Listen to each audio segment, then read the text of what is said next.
Hey guys, tonight we're stepping into one of the most awkward starting points a person could possibly have in Regency England. Being born illegitimate. Not the charming movie version where someone mysterious shows up at the ball and secretly turns out to be royalty. I mean the real version, the legal document version, the social disaster version, the kind where your very first breath already comes with paperwork explaining why you technically don't count. Before you get comfortable, please take a moment to like the video and subscribe if you enjoy these stories. And thank you to everyone who suggested this topic. Your ideas help shape these episodes. Also, we're now live on Spotify, so if you prefer to listen there, you can find the link in the description. And feel free to leave a comment telling me where you're listening from and what time it is for you right now. It's always interesting to see how many people these stories reach right when they should probably be sleeping. Now go ahead and dim the lights, maybe turn on a fan for that soft background hum, settle into whatever cozy corner you've chosen tonight, and let your shoulders relax. And let's pause for a moment. Have you ever wondered what it would feel like to start life with society already side-eyeing you? What happens when your birth certificate basically comes with a social warning label? Would people treat you differently at school? Would you be allowed to inherit anything? Would polite society invite you to dinner or pretend they didn't see you standing there holding the invitation? Imagine growing up knowing that technically you belong to your family but legally you don't. That your father might acknowledge you in private but in public you're about as welcome as a stray goat wandering into a royal tea party. Would you still be able to climb the social ladder? Could you marry well? Could you enter certain professions? Or would the entire world of Regency respectability politely close its doors while smiling at you through the window? And here's the most uncomfortable question of all. What did it actually feel like for the thousands of children born into this strange social grey zone? Well, congratulations. You've just opened your eyes in Regency England. The year is somewhere around 1812. The carriages are rattling down muddy streets. Powdered wigs are slowly going out of fashion, and somewhere nearby a very proper lady is already whispering about your birth over a cup of tea. You are alive. You are breathing. And according to the law, you're a bastard. Let's begin.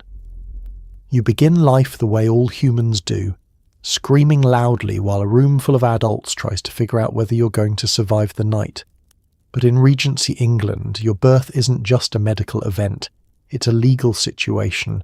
Because the moment you arrive, everyone immediately wants to know one very important detail. Were your parents married? Now, to be fair, nobody asks you personally. You're busy doing important newborn things like breathing for the first time and attempting to fold yourself into a shape that suggests mild outrage at existence. But the adults in the room are already whispering. The midwife, your mother, possibly your grandmother pacing nervously near the window. And if the birth is happening in a small town or village, word is already beginning to leak out the front door and drift across the street like the smell of fresh bread. Because in Regency England, marriage isn't just a romantic arrangement, it's paperwork, it's property law, it's an inheritance. It's the very delicate scaffolding that holds polite society together, and when a baby arrives without that scaffolding neatly in place, everyone immediately becomes extremely interested. The midwife, for instance, is not just here for medical reasons, she's also an unofficial archivist of village history. She knows who married whom, who argued with whom, and which farmer's son has been lingering suspiciously near which neighbour's daughter after sunset. By the time she wipes her hands on her apron, she's probably already formed a very solid theory about how exactly you came to be. Outside the house, neighbours are already speculating, not loudly, of course. Regency people loved manners, but they were also Olympic-level gossipers. Someone down the lane might casually mention, "I heard Mrs. Turner's daughter had the baby this morning." And someone else will say very gently, "Oh, and is there a husband involved?" That tiny pause in the sentence carries the full weight of Regency social judgment. If the answer is yes, congratulations. Bells will ring. The baby will be baptized, admired, and promptly folded into the family tree like a perfectly respectable new branch. If the answer is no, well, now things become interesting. Because suddenly your birth is not just a family event, it's a story. And Regency England runs on stories. The way modern life runs on Wi-Fi. Let's talk about paperwork. Soon enough, the local parish church will record your baptism. Churches kept careful registers of births, marriages, and deaths. These were the official records of community life, and if you were born outside marriage, that fact was often noted, sometimes subtly, sometimes very clearly.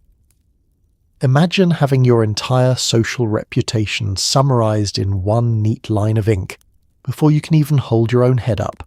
You, meanwhile, are blissfully unaware of all this. Your biggest concerns at the moment involve milk, warmth, and whether the loud world outside your blanket intends to continue being this bright forever. You do not yet realize that adults are already debating your future career prospects while you attempt to figure out what your hands are. And here's the strange part. None of this is actually your fault. Even in Regency England, people understood that. The moral lectures, the sermons, the scandal, they were aimed mostly at the parents. The child simply inherited the consequences. Still, society loves categories, and you have been placed into one before your first nap. But for now, you sleep. The candles burn low, the midwife leaves, the house grows quiet. Outside, somewhere down the street, someone is already telling the story of your birth, and you haven't even opened your eyes yet. Sooner or later you learn the word people use behind your back. Bastard. It appears in legal documents, church records, and whispered conversations over dinner tables. It's not just an insult, it's an official category. Regency law had a neat little system for labelling people, and unfortunately you've been filed under social complication. You probably don't hear it immediately. When you're small, the adults around you tend to soften things. They speak in careful tones, the way people do when they're trying to avoid stepping on a conversational landmine. But children grow up, and words have a habit of drifting through walls. Maybe you hear it in the schoolyard first. Children in Regency England were not known for their delicate social diplomacy. If another child repeats something they overheard their parents say, suddenly the word appears. Awkward, heavy, and slightly confusing. Bastard. You might not even know what it means at first. It simply sounds like one of those adult words people say with their eyebrows raised. The kind of word that causes conversations to pause and people to clear their throats. Eventually, of course, someone explains. Or worse, no one does. You simply begin to notice how the word behaves. It shows up in documents, in parish records, in those very careful legal descriptions that Regency lawyers loved so much. Instead of writing something friendly like beloved child of, the paperwork tends to become very precise.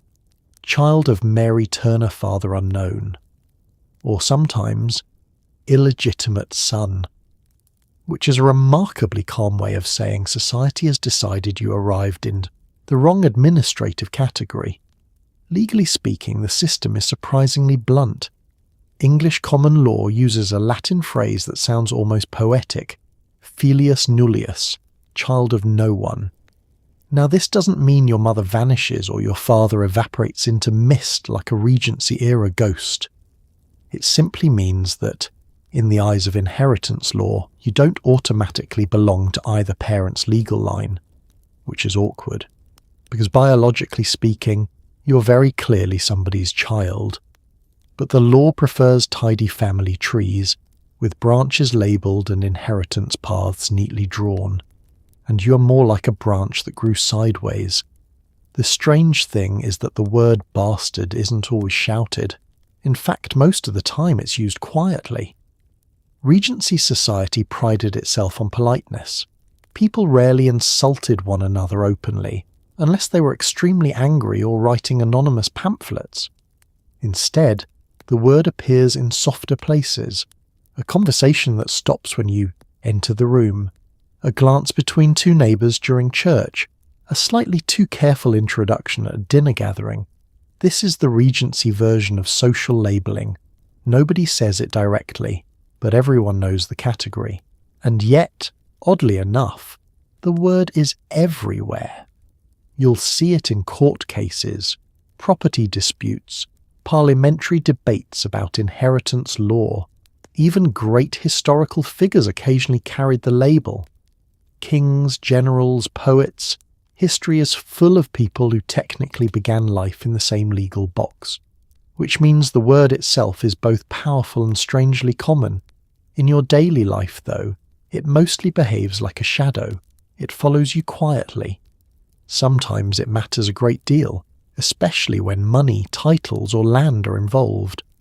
Other times it fades into the background while you do the ordinary work of growing up, learning trades, running errands, laughing with friends, getting scolded for muddy boots. Life continues because life always does. Still, every so often the word reappears in a document, in a whispered comment, in the raised eyebrow of someone who believes they understand your entire story in a single glance. And that's the curious thing about labels in history. They often follow people everywhere, but they rarely tell the whole story. Let's talk about your mother for a moment, because in Regency society she carries the weight of the scandal. While you're busy learning how to breathe and blink, she's navigating gossip networks faster than a modern group chat. A single pregnancy outside marriage could stain a woman's reputation for life. You, meanwhile, are doing the normal work of infancy. Sleeping, crying, discovering that your hands exist and waving them around like tiny confused starfish. Your biggest concerns involve milk, blankets, and why the world keeps making loud noises. Your mother's concerns are slightly more complicated, because Regency England runs on reputation the way a steam engine runs on coal. Once the furnace is lit, it keeps churning forward, carrying stories, whispers, and judgments from house to house with remarkable efficiency. And unfortunately, scandal travels much faster than congratulations. If your mother lives in a village, the news spreads before the laundry dries. Someone notices she hasn't been attending church lately.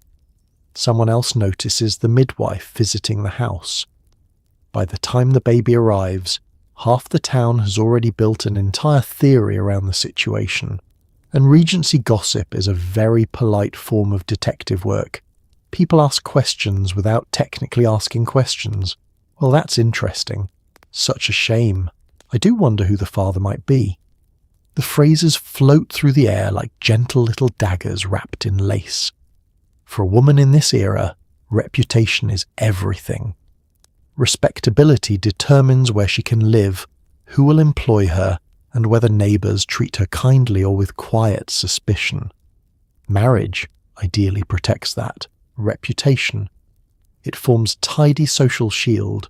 Husband, wife, family, household. A structure everyone understands. Without that shield, life becomes more complicated. Sometimes the consequences are severe. In wealthier circles, an unmarried pregnancy can mean exile from polite society. Invitations disappear. Family connections grow tense. In extreme cases, young women are quietly sent away to distant relatives until the baby is born, an attempt to keep the scandal from spreading too far. It's the Regency version of hitting the move to another city and start over button. In smaller towns, things operate differently.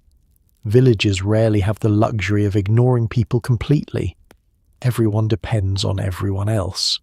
Bakers need customers, farmers need neighbours, midwives need mothers. So instead of dramatic exile, you often get something subtler, a slight shift in how people behave. Conversations grow careful. Doors that once opened easily now open halfway, not slammed shut, just gently, narrowed. Your mother becomes very aware of these small adjustments, the way people look at her during Sunday service, the pauses in conversation when she enters a room, The careful politeness of neighbours who are trying very hard not to say what everyone already knows. And yet, life continues. Because despite Regency society's love of moral lectures, communities are also full of practical people. Someone still has to fetch water. Bread still needs baking. Fields still need tending.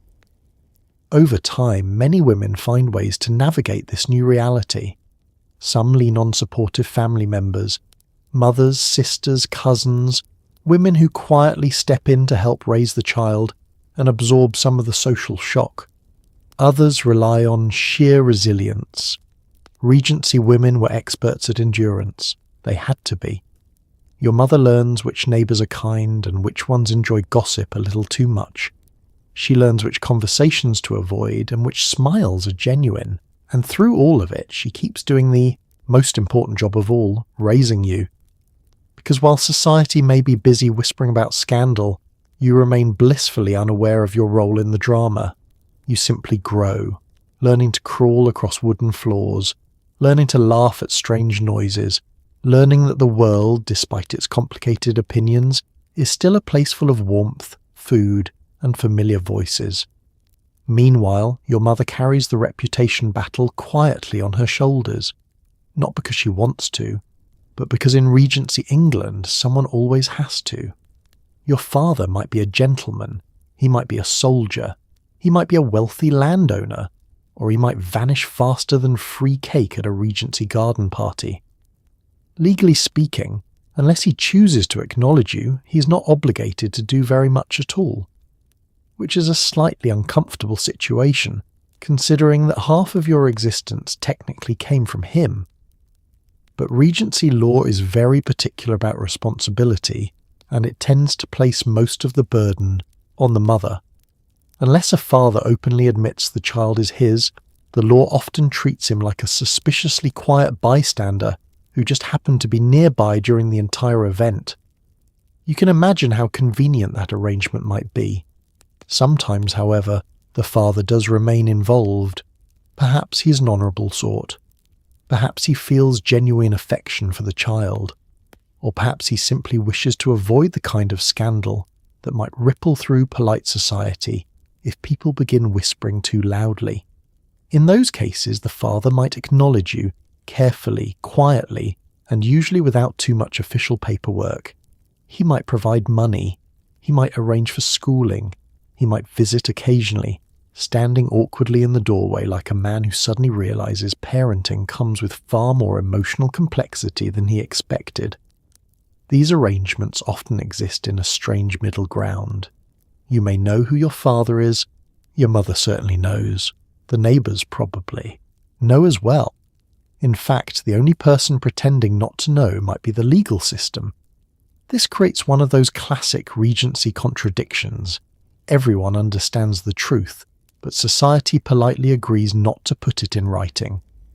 Of course, not all fathers are so considerate. Some simply disappear. A soldier might return to his regiment and sail off towards some distant campaign.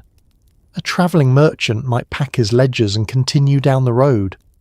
A gentleman visiting the countryside might ride back to London and quietly resume his perfectly respectable life. And just like that, the story ends. Or at least it ends for him. For you and your mother, the story continues. In villages and towns across England, this situation was more common than people like to admit. Parish officials even had systems for dealing with it. If a mother could identify the father, the local authorities sometimes attempted to track him down and sometimes strongly persuade him to contribute money toward the child's upbringing. This process was called a bastardy examination, which sounds very official and slightly terrifying. Picture a small room in a parish building, a few local officials sitting at a wooden table, your mother explaining with remarkable patience exactly who the father is and how the situation came to be. Some fathers paid willingly, others paid reluctantly. A few vanished so thoroughly that finding them became about as likely as spotting a unicorn grazing behind the village church. Still, the possibility always lingers. You might grow up hearing stories about him. He was a soldier, you know, Tall fellow, handsome too. Came through town one summer. These fragments float around your childhood like pieces of a puzzle that no one quite finishes assembling. Occasionally a father returns later in life. Perhaps older, perhaps wiser. Perhaps suddenly aware that time has passed and there is a child walking around who shares his eyes or his laugh. Those reunions can be awkward. Imagine meeting a stranger who looks strangely familiar, speaks with authority, and seems deeply invested in your future despite having missed the first several chapters. But whether he stays, disappears, or hovers somewhere in between, one thing becomes clear. Your life in Regency England will often involve navigating the curious presence, or absence, of a father who may exist very clearly in biology and far less clearly in law. You might think the details of your birth stay private. Unfortunately, the parish register has other plans. Churches carefully recorded baptisms, and illegitimacy was often noted right there in ink for future generations to see. Imagine your family history permanently labelled with a polite but devastating footnote. Because in Regency England, the parish church is more than just a place for Sunday sermons and slightly uncomfortable wooden pews. It's also the official record keeper of life itself. Births, marriages and deaths all pass through its careful hands, written down by the local clergyman in neat lines that quietly shape the history of the entire community. And once something goes into that book, it tends to stay there. Picture the scene for a moment. A quiet church office, a heavy wooden desk. The vicar dipping his pen into a small bottle of ink while sunlight filters through a narrow window. In front of him sits the parish register, a thick, leather-bound book that has been collecting the village's personal business for decades. He writes down the date of your baptism, your name, your mother's name, and then comes the detail everyone already knows but still pretends is delicate: illegitimate, or sometimes simply base-born. One small word, a single line of ink, calm, tidy handwriting, and suddenly your birth becomes part of permanent public record. Now, to be fair, nobody in Regency England is pretending the parish register is a secret diary. These books are accessible. Parish officials consult them. Families reference them. Curious neighbours sometimes find reasons to peek through them as well, which means your personal origin story is, technically speaking, a community document. It's the early 19th century version of a permanent status update. Of course, the church isn't trying to be cruel. Parish records exist for practical reasons. Baptisms confirm religious membership. Birth records help track family lines. Legal matters, inheritance, property disputes, marriage eligibility often rely on these carefully maintained entries. The church simply writes down what happened, but the social consequences of that small entry can echo for years. Imagine growing up in a place where the official record of your birth includes a quiet little label attached to your name. Not shouted, not underlined, just there. Future generations might read it. Historians might stumble across it 200 years later while flipping through the pages of the same register in an archive somewhere. It's oddly permanent for something you had absolutely no control over. Still, life in the parish continues. Sunday mornings arrive like clockwork. The same bell rings across the village. Families gather inside the church, coats dusted with winter frost or summer pollen depending on the season. You might sit there among them, listening to the same hymns, hearing the same sermons, watching the same vicar who once dipped his pen in ink and wrote your name in that quiet, official book. And here's the curious thing about small communities. Even when something is written down permanently, people's attitudes can change. Some neighbours remember the scandal for years. Others forget surprisingly quickly. New families move in. Old gossip fades. Life produces fresh distractions, harvests, weddings, arguments about sheep wandering into the wrong field. In other words, history moves on. Meanwhile, the parish register remains quietly on its shelf. Page after page of names, tiny stories of births, marriages and deaths, some neat, some messy, some completely ordinary, and some, like yours, accompanied by a small, careful word in ink that says far more about Regency society than it ever could about you. As you grow older, you begin to notice small things, invitations that never arrive, conversations that pause when you walk into the room. Regency society is incredibly polite, which means people rarely insult you directly. Instead, they simply adjust their distance like you're a mildly awkward piece of furniture. At first, it's subtle enough that you can almost pretend it isn't happening. You might be playing with other children outside the village shop when someone's mother suddenly calls them inside. Not angrily, just sooner than expected. A door closes, a curtain shifts. You're left standing there holding a stick that was previously an extremely important sword in your imaginary battle. Or perhaps there's a birthday gathering for another child down the lane. You hear about it afterward. Everyone insists it was a very small affair, nothing special at all, just a few friends and a cake, which is interesting because nearly every child in the village seems to have attended. Nearly. Regency society, you see, was an expert at this kind of gentle exclusion. Open cruelty would have been terribly improper. People valued manners too much for that. But quiet adjustments, slight rearrangements of social circles, those happened all the time. Imagine attending church on Sunday morning. The pews are filling up. Families slide into their usual spots, smoothing coats and whispering last-minute reminders to children about sitting still. You enter with your mother and notice that certain seats remain empty until someone else arrives. Then suddenly they're taken. Nobody says a word. It's all perfectly polite. But the message drifts through the air anyway, soft as candle smoke.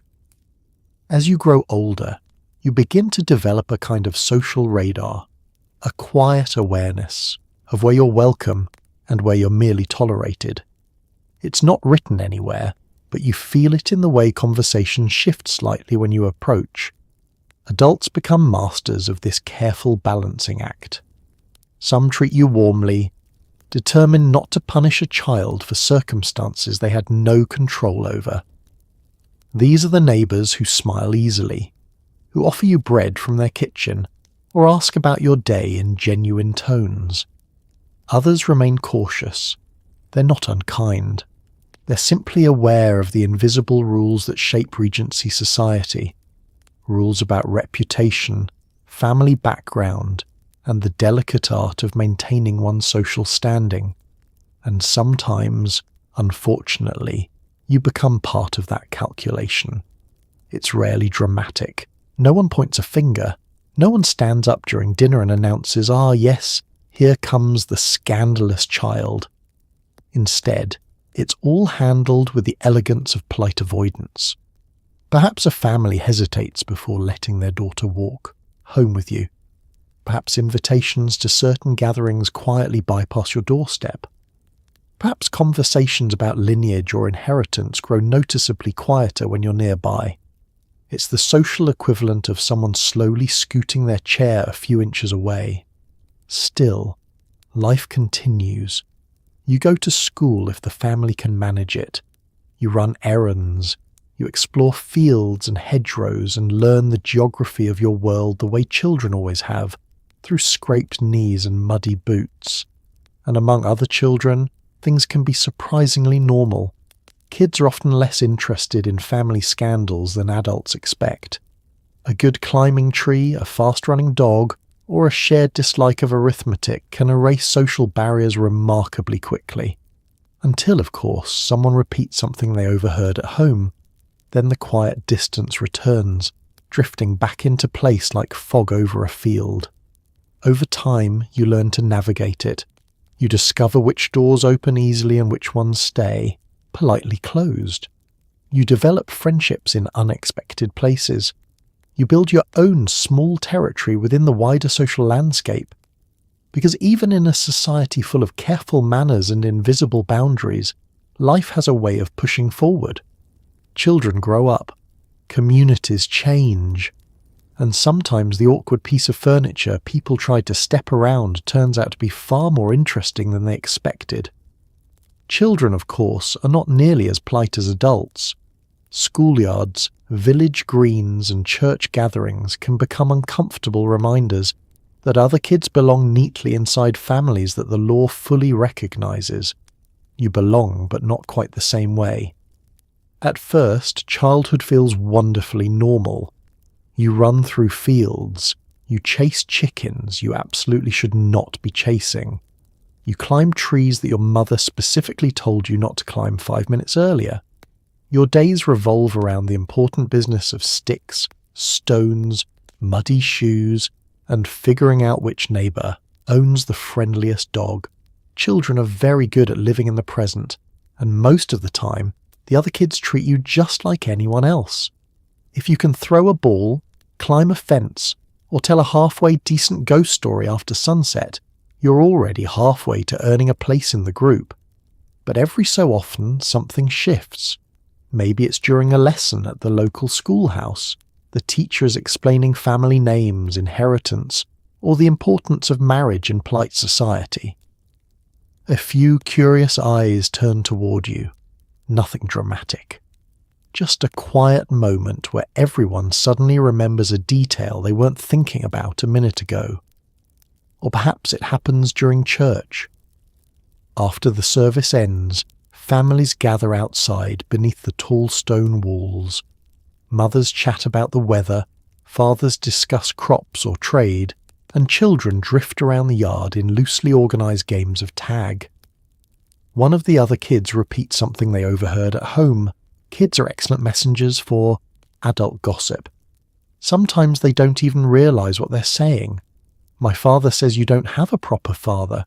The words land with the blunt force of childhood honesty.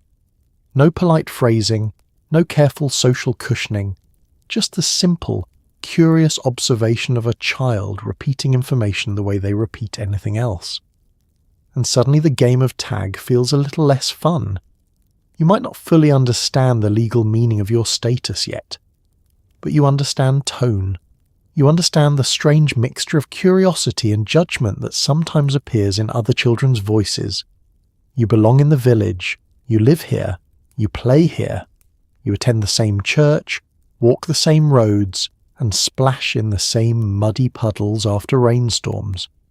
But the rules that shape the adult world have already begun to ripple down into childhood. Family names matter, lineage matters, who your father is or isn't matters. Still, children are wonderfully inconsistent creatures. The same child who asked that uncomfortable question might be back the next day, asking if you want to race down the hill behind the schoolhouse. Another might forget the entire conversation once someone suggests building a fort out of fallen branches. Childhood has a remarkable ability to reset itself. Friendships form around shared adventures rather than family trees. The fastest runner earns admiration. The bravest climber earns respect. The kid who knows where to find the best blackberries in late summer quickly becomes everyone's favourite companion. For long stretches of time, your status fades into the background. You're just another child running through the village. But occasionally, the adult world intrudes again. A parent might gently discourage their child from spending too much time with you. A teacher might grow slightly awkward when family backgrounds come up during lessons. These moments drift through childhood like passing clouds, brief reminders that there's a complicated, social structure humming quietly beneath the surface of everyday life. Over time, you begin to understand something important. The village knows your status, but it doesn't always define your entire childhood. There are still games to play, fields to explore, dogs to chase and apples to steal from trees that technically belong to someone else. And while the adults continue debating lineage and respectability over cups of tea and serious conversations, you and the other children are busy doing something far more important: growing up. Now we arrive at one of the harshest realities of illegitimacy in Regency England: inheritance law.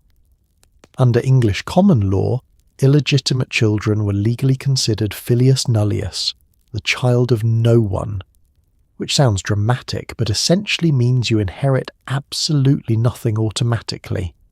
Let's talk about inheritance, because in Regency England, inheritance is not just about money. It's about land, family names, titles, and the quiet machinery that keeps the entire social system running smoothly. Property moves from father to son. Estates pass neatly down family lines. Lawyers, clerks, and nervous relatives spend an astonishing amount of time making sure the correct person receives the correct pile of farmland. And unfortunately, in this system, you're not considered part of the official line. You might grow up knowing exactly who your father is. Everyone else might know too. The resemblance might even be obvious. Perhaps you share the same eyes, the same stubborn chin, or the exact same laugh that echoes across the dinner table. But the law is not interested in resemblance. The law is interested in marriage. Without that legal marriage tying your parents together, you sit outside the inheritance structure entirely. It's not personal. It's simply how the rules were written centuries earlier, designed to keep property flowing through tidy, predictable family trees. Think of it like a very exclusive club, only children born within marriage automatically receive membership. Everyone else is politely left standing outside the gate, which becomes particularly noticeable if your father happens to be wealthy. Imagine a large country estate. Rolling fields, stone walls, perhaps a grand house sitting comfortably in the middle of it all. Servants move about their work. Horses graze in the distance. Somewhere inside, family portraits stare down from the walls with the quiet confidence of people who fully expect their descendants to inherit everything. If you were born legitimate, that estate might one day be yours. But because of that single legal detail, the absence of marriage, you stand outside the line of succession. Even if your father loves you, even if he acknowledges you privately, even if the entire village knows perfectly well whose child you are, the estate will pass to someone else, perhaps a legitimate son, perhaps a distant cousin, occasionally someone so remote that the family tree begins to resemble a complicated spiderweb drawn by a very determined genealogist. Meanwhile, you remain legally unrelated to the property itself. This situation creates some quietly awkward family dynamics. You might grow up near the estate. You might even visit occasionally. Your father might offer support, education, or financial assistance. Some fathers were generous, others less so. But no matter how kind he is, the law draws a firm boundary around inheritance. No automatic land, no titles, no ancestral house filled with portraits of people who look suspiciously like you. This rule wasn't created specifically to punish children. It existed to protect property lines and ensure estates remained stable from generation to generation. English land law was famously cautious about disruption. Unfortunately, that caution had side effects. You, for instance. Still, life rarely follows legal logic perfectly. Some fathers found creative ways around the system. They might leave money in a will. They might purchase property in the child's name. They might quietly arrange careers or apprenticeships to ensure their child had a future. But these were acts of choice, not obligation. And that's the crucial difference. In Regency England, legitimacy determined whether society automatically opened certain doors for you, or whether you would spend your life learning how to find another entrance entirely, which, as it turns out, many people eventually did. If your father owns a beautiful country estate with rolling fields and servants bustling about, you might grow up seeing it from a distance. You might even spend time there if your father is generous. But legally speaking, that house belongs to someone else. Let's imagine the place for a moment. A long gravel drive crunches under carriage wheels as it curves through carefully planted trees. The house itself rises slowly into view. Tall windows, ivy climbing the stone, perhaps a pair of dignified statues near the entrance that have been judging visitors silently since the reign of George II.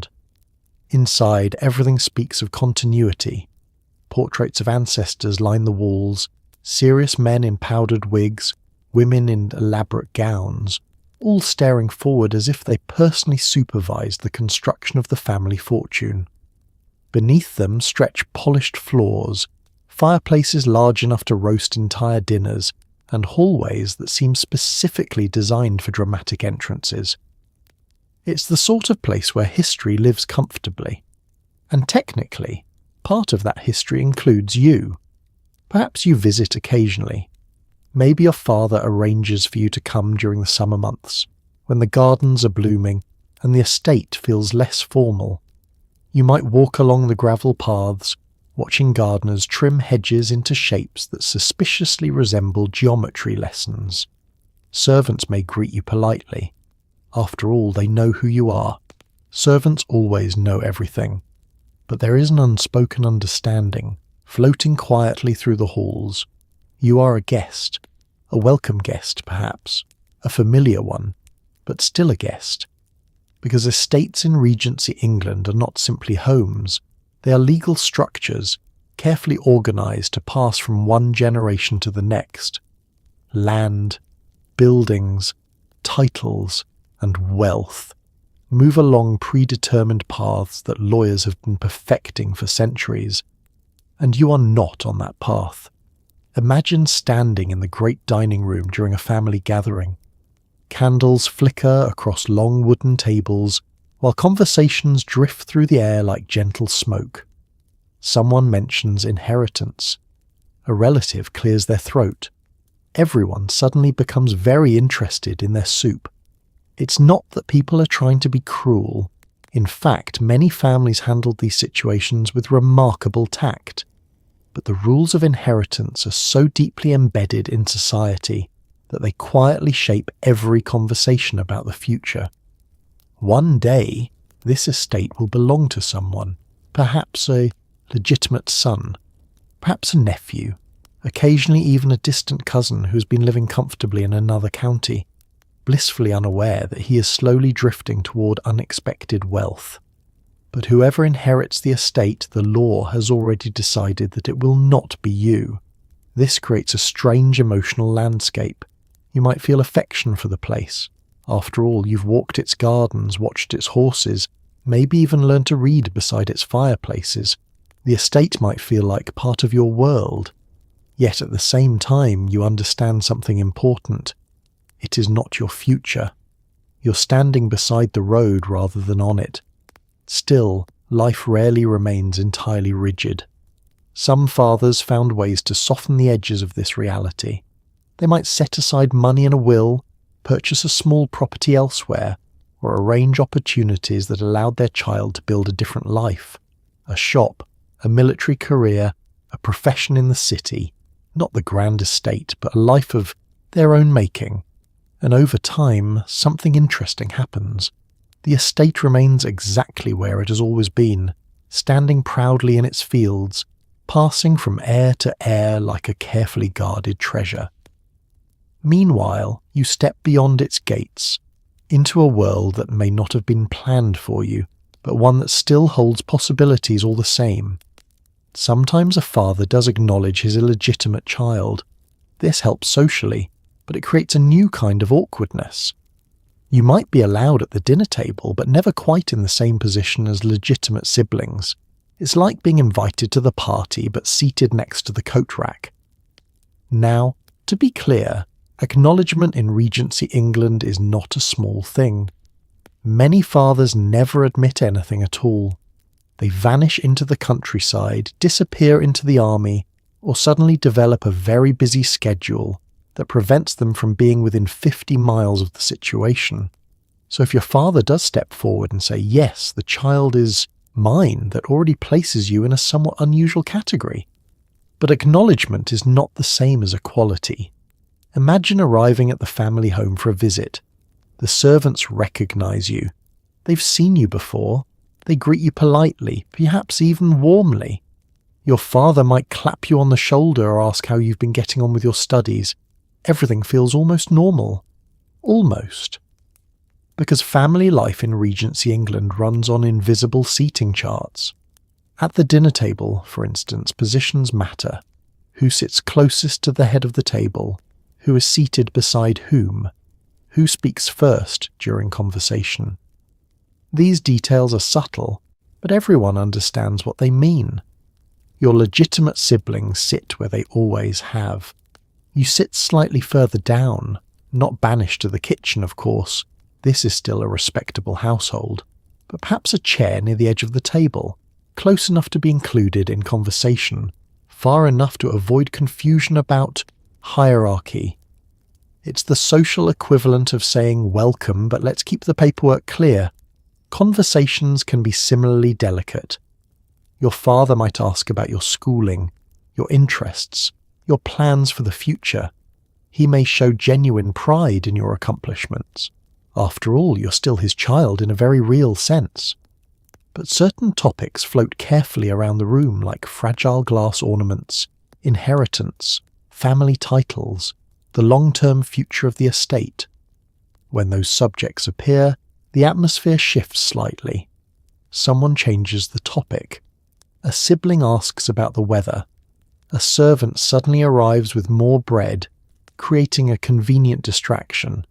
No one wants to say the obvious thing out loud. Your presence in the family creates a strange balancing act. Your father may feel affection and responsibility toward you.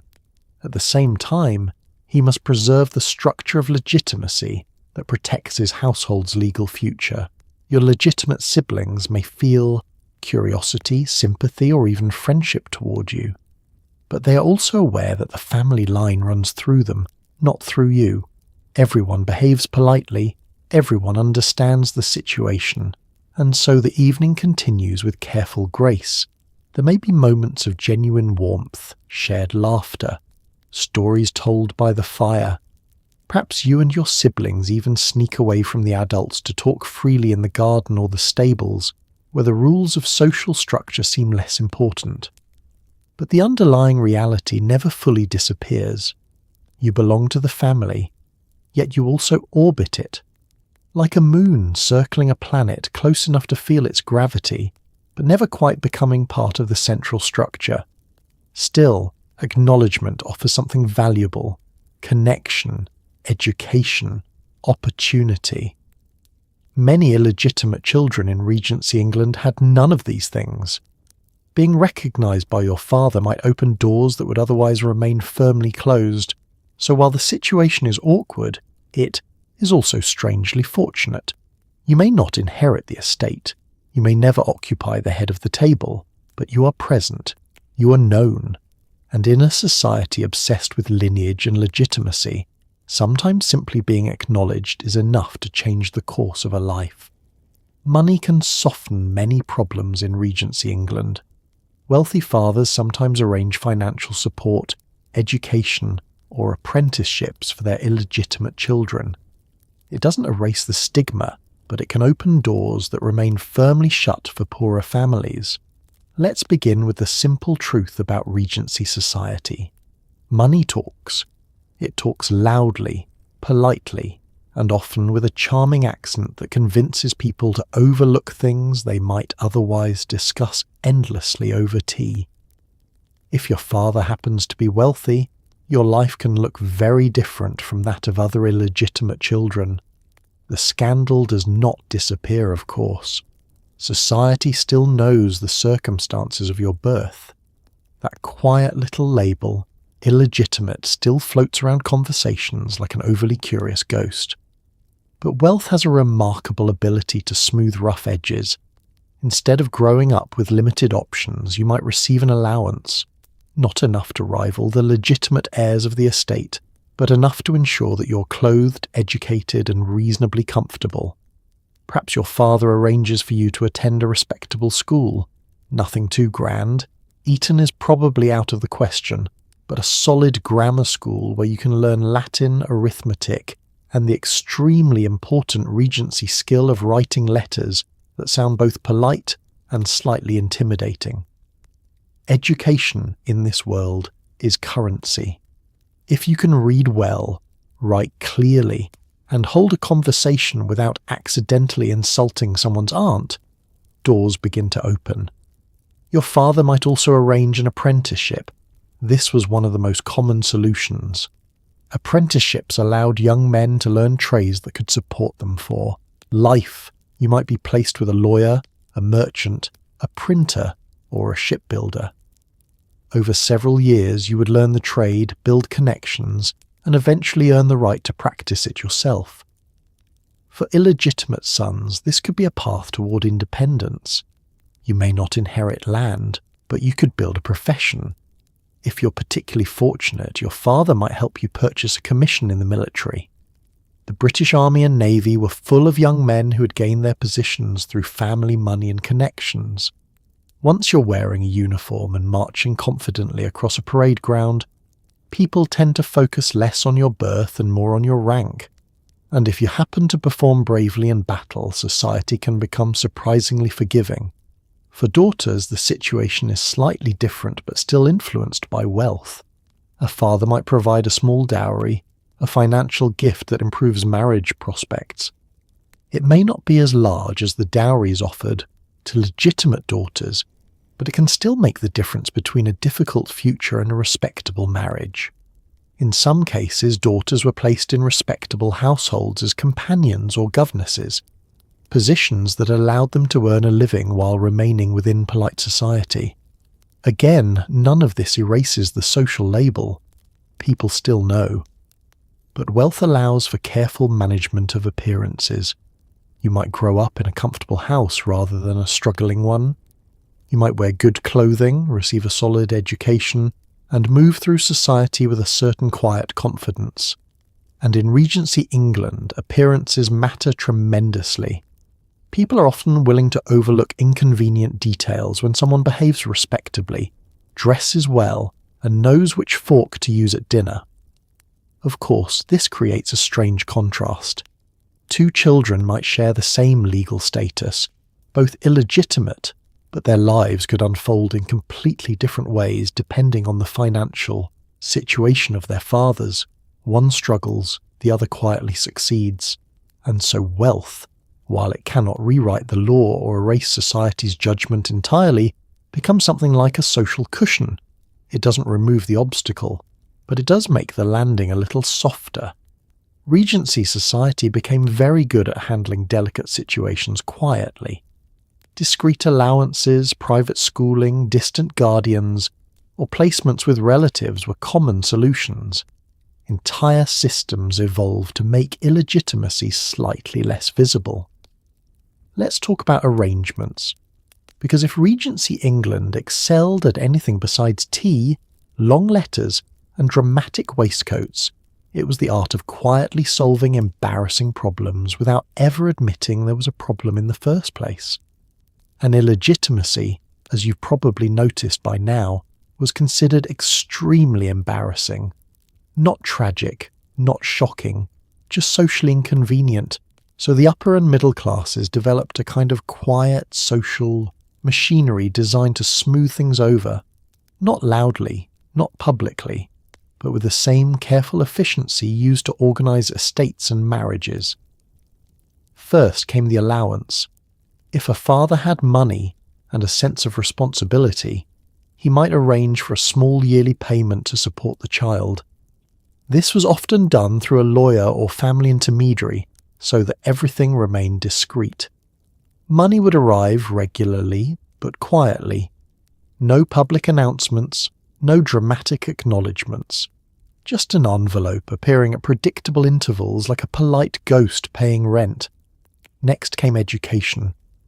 If the child was a boy, arrangements might be made for schooling somewhere conveniently far away from the original scandal. A grammar school in another town, perhaps. A boarding school where the teachers asked fewer questions and cared far more about whether you could translate Latin verbs. Distance, in Regency society, was one of the most effective solutions to awkwardness.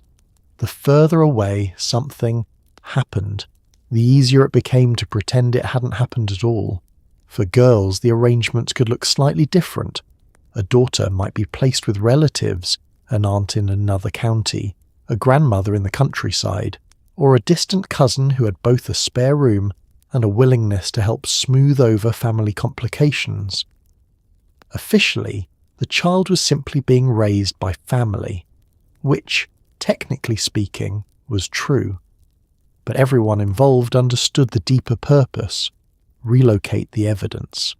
Guardians were another common solution. Sometimes a trusted family friend would step in as the child's legal guardian. This person would oversee education, finances, and general upbringing, creating a respectable framework around the child's life. It also allowed the biological father to remain diplomatically distant. He might still provide financial support behind the scenes, but socially speaking, the guardian handled everything. It was the Regency version of outsourcing a complicated situation. Entire networks of people quietly participated in these arrangements.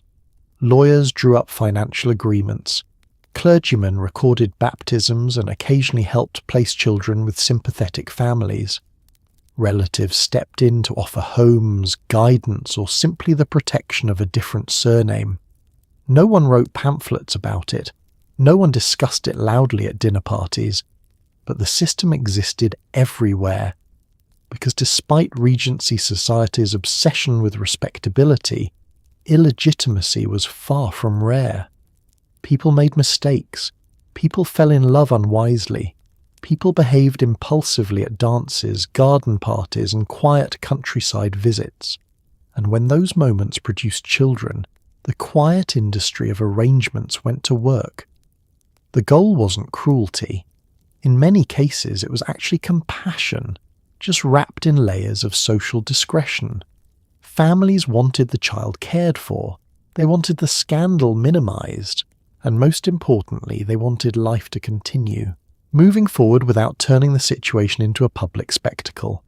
So letters were written, money changed hands, children were educated, relocated, or quietly introduced into new households, and society carried on, maintaining the delicate illusion that everything remained perfectly proper, which, in Regency England, was often the most important arrangement of all.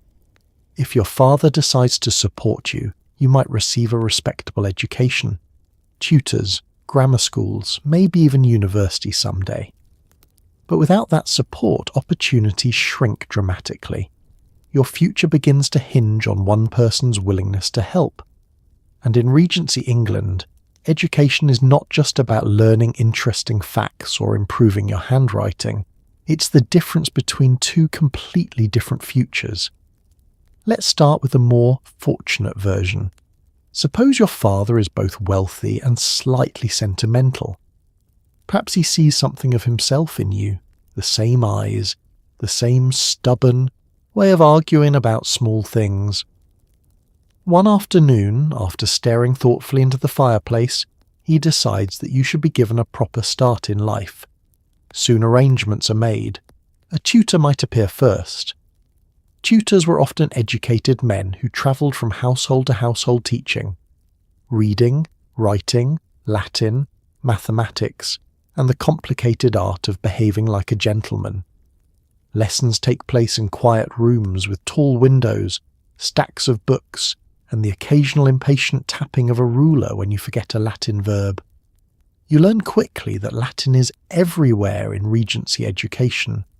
Latin grammar, Latin phrases, Latin authors who seem to spend an alarming amount of time writing about Roman wars and heroic speeches. But education opens doors. With enough learning, you might eventually attend a grammar school, places designed to prepare young men for respectable professions. Here you meet other boys with similarly ambitious futures, sons of merchants, minor gentry, and ambitious families hoping education will lift them slightly higher in society. Some of them know about your background, some of them don't. At school, however, reputation sometimes matters less than ability. If you can translate your lessons, solve arithmetic problems, and avoid getting caught talking during lectures, you begin to fit into the system. In rare and fortunate cases, a path even leads toward university. Oxford or Cambridge. Massive stone buildings, echoing halls, and professors who have been lecturing on the same subjects for what feels like several centuries. Attending university in Regency England places you firmly among the educated classes, opening possibilities in law, the church, government, or scholarly life, all because one person decided to support your education. But now let's consider the other possibility. Because if your father refuses support or disappears entirely, the situation changes quickly. Schooling costs money, books cost money, tutors cost money. Without those resources, education becomes something you pursue in smaller patchwork ways. Perhaps the local parish school teaches basic reading and arithmetic. Perhaps a kind relative shows you how to write letters or balance accounts. You might learn skills through work instead, apprenticeships, trades, practical knowledge that doesn't require Latin quotations but still builds a life. Many people lived full, capable lives this way. But the ladder of opportunity grows shorter. You begin to see how much of Regency society runs on connections and resources. Doors open easily for those who arrive with recommendations and family backing. Others must knock repeatedly, hoping someone inside eventually decides to answer. And in your case, everything circles back to the same quiet question. Will your father help? Sometimes the answer is yes, sometimes it is no, sometimes it changes over time, support arriving later in life when guilt, affection, or simple practicality finally catches up with him. But while you grow up learning your lessons, writing careful letters, or watching opportunities slip past like carriages rolling down a busy street, you slowly understand something about Regency England. Education is not just about intelligence, it's about circumstance, and sometimes about the mood of a single man. Let's say you reach adulthood. What jobs are open to you? Many respectable professions, law, church positions, certain military commissions favour legitimate birth.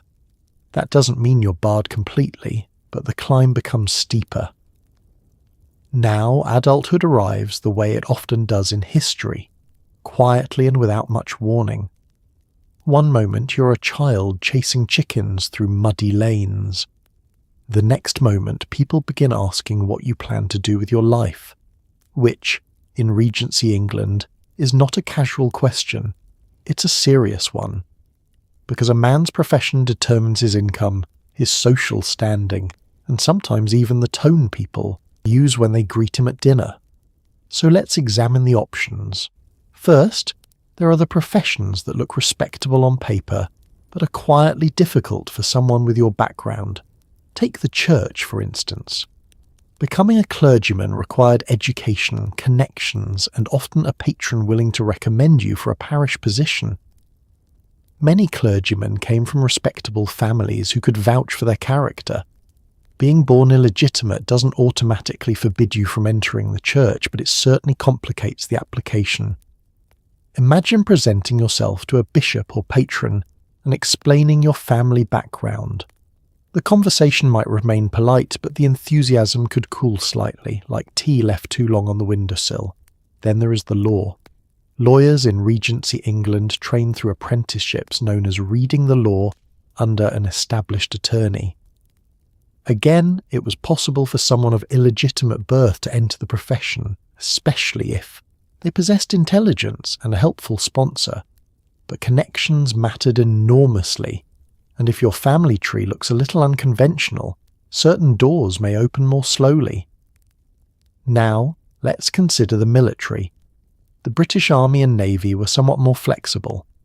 Commissions in the army often required money to purchase rank, which meant wealth could smooth over awkward details about your birth. If your father, or another patron, was willing to help financially, you could still build a respectable career in uniform. The Navy, meanwhile, cared deeply about skill and endurance. A young man who proved himself at sea might rise through the ranks through sheer competence. And cannonballs, as it turns out, are not terribly interested in your birth certificate. Commerce offered another path. The early 19th century was an era of expanding trade. Merchants, ship owners, bankers, and traders built fortunes by moving goods across oceans and continents. These professions cared less about lineage and more about ability. If you could manage accounts, negotiate contracts, and survive the occasional disastrous shipment of tea or timber, you could carve out a respectable position in the commercial world. Then there were skilled trades. Apprenticeships remained a common route into adulthood.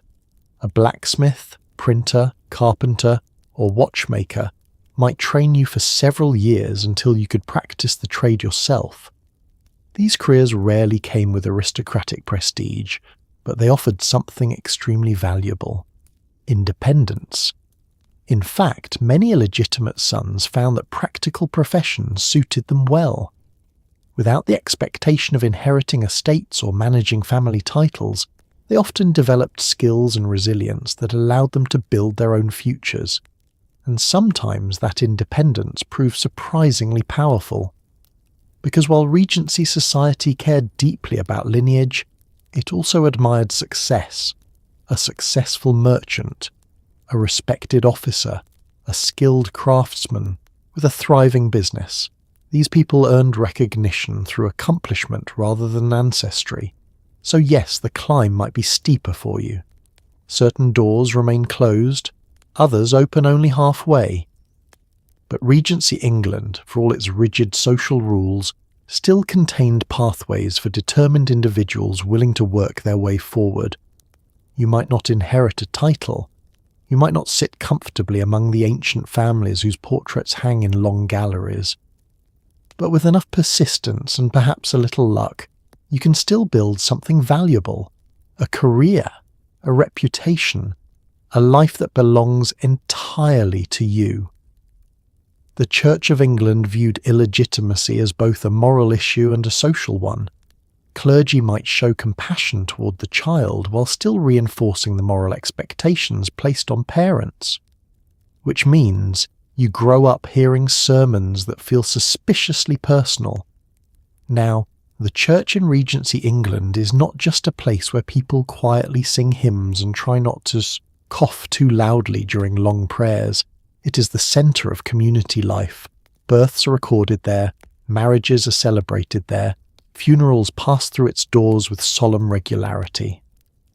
And almost everyone attends, which means almost everyone hears the same sermons. Imagine a typical Sunday morning. The church bell rings across the village, echoing over fields and stone cottages. Families gather, adjusting coats and whispering last-minute reminders to children about sitting still and not fidgeting with the hymn books. You take your place in the pew beside your mother. The wooden bench creaks softly.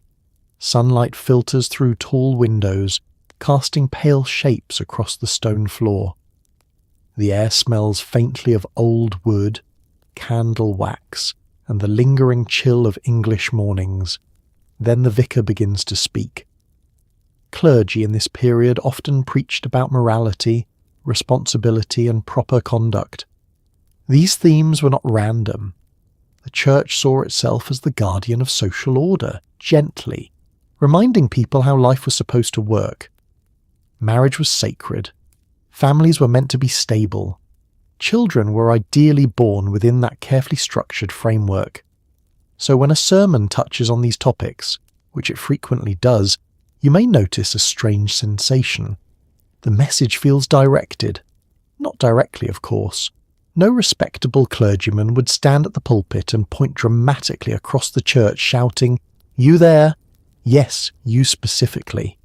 Regency manners applied to sermons as well. Instead, the message arrives in broader terms. The vicar might speak about the importance of virtuous living, about the responsibilities parents hold toward their families, about the moral structure that keeps society strong and orderly. Everyone nods thoughtfully, and you sit there quietly, wondering if anyone else feels the same little ripple of awkwardness passing through the pews. The interesting thing is that many clergymen were genuinely compassionate. The Church of England did not teach that children should be blamed for their parents' choices. In fact, many ministers went out of their way to ensure that illegitimate children were baptized, welcomed into the church, and treated with kindness. After all, Christian doctrine emphasized mercy as much as judgment. You might even receive guidance and support from the local clergy. Some vicars quietly helped arrange schooling, apprenticeships, or charitable assistance for children whose families struggled financially. But the moral lesson still remained. Every time the subject of marriage, virtue, or proper conduct appeared in a sermon, the underlying message echoed gently through the room. This is how things are meant to be. And when life doesn't follow that structure, the church uses its voice to remind people of the ideal. For some children, these sermons simply fade into the background noise of long church services. For others, they land a little closer to home. You begin to understand that your life sits at the intersection of two ideas, compassion and expectation. The church welcomes you as part of the community, but it also represents the moral framework that quietly explains why your situation is considered unusual. Still, week after week, the same routine continues. The bells ring, the hymns rise, the sermons drift through the quiet air of the church. And like everyone else in Regency England, you listen while trying not to wonder whether that last sentence was meant just a little bit for you. Now comes one of Regency Society's favourite pastimes, marriage. Unfortunately, illegitimacy makes you a slightly risky prospect. Families searching for respectable matches prefer partners with clean family histories and predictable inheritance lines, and Regency England absolutely loved the marriage market. Not romance exactly, though people certainly hope for that, but the grand social puzzle of pairing families together in ways that made sense.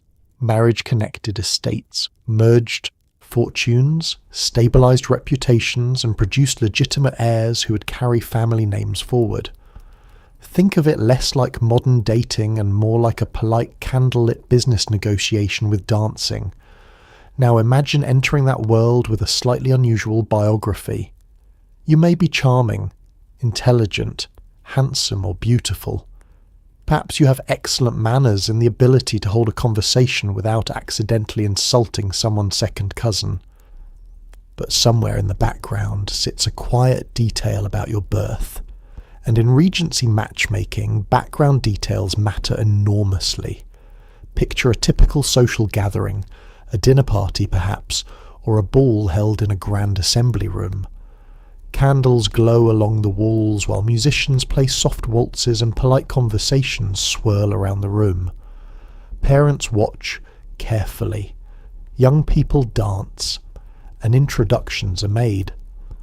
When someone asks about your family, the answer may grow slightly complicated. Well, his father is Mr. Thompson of Greenfield House. A polite pause. And his mother? Another pause, just long enough for the entire social situation to wobble slightly. Nobody wants to be rude. In fact, Regency society was famously good at pretending awkward details didn't exist. But families arranging marriages were also practical. Marriage meant inheritance. It meant alliances between households. And most importantly, it meant producing legitimate heirs who could legally inherit property and titles. If your own birth history appears uncertain, some families begin calculating potential complications immediately. What will people say? Will the connection harm our reputation? Will future children face the same questions? None of this is discussed loudly, of course. Regency politeness remains intact at all times, but invitations may become slightly less frequent. Conversations about potential matches may quietly drift in other directions. and you begin to realize that entering the marriage market means competing against people whose family histories fit more neatly into society's expectations. That said, the situation isn't hopeless. For one thing, personal charm counts for a great deal. A clever conversationalist with confidence and good manners can overcome many social hesitations. Regency society adored wit, elegance, and the ability to navigate a crowded room without stepping on someone's train or insulting their uncle. Wealth, as always, helps considerably. If you possess money, property, or a successful career, families suddenly become more flexible in their calculations. The same background that once seemed concerning may become a minor footnote once financial stability enters the conversation. And then there's the simple reality that people fall in love anyway. Despite careful parental planning and polite negotiations, human emotions occasionally refuse to cooperate with social rules. Two people meet, they talk, they dance, they realize they enjoy one another's company far more than expected. At that point, family history becomes a problem that must be solved rather than a reason to walk away. In fact, Regency history contains plenty of marriages where love, persistence, or practicality overcame complicated origins. Still, entering the marriage market with illegitimate birth means navigating an extra layer of scrutiny. You may find yourself charming not just a potential partner, but their entire extended family. Parents, aunts, uncles, possibly a grandmother who watches everything with the sharp attention of someone who has witnessed 3 generations of scandal already. But if you succeed, if you find someone willing to look past the quiet label attached to your birth, you achieve something rather remarkable. Not just a marriage, but a place within the carefully constructed social world that once seemed determined to keep you standing just outside its doors. Here's the strange thing about Regency manners. People rarely confront scandal directly. Instead, they pretend not to notice. Entire rooms full of aristocrats can politely ignore the obvious if it keeps dinner conversation pleasant. This is not laziness, it's a skill. In fact, you might call it one of the great social talents of the Regency world, the ability to observe something extremely obvious and then behave as though it has never occurred to you for even a second. Imagine a dinner party. The table is long and carefully arranged. Candles flicker along the centre, illuminating polished silverware and glasses of wine that reflect little pools of light across the white tablecloth. The room hums with soft conversation as guests discuss weather, politics, horse breeding, and the deeply controversial subject of whether the roast is slightly overcooked. You're seated among them. Everyone in the room knows your situation. Your birth is not exactly a secret. In fact, half the guests probably heard about it years ago through a cousin's neighbour's aunt, which in Regency England counts as extremely reliable information. But here is the remarkable part. No one mentions it, not a word. Instead, conversation glides elegantly around the subject like a carriage, avoiding a pothole in the road. Someone asks about your education. Another guest compliments your coat. A lady across the table discusses a recent concert in London with great enthusiasm. Everyone behaves as though nothing unusual exists at all. This was considered excellent manners. Regency society valued harmony in public spaces.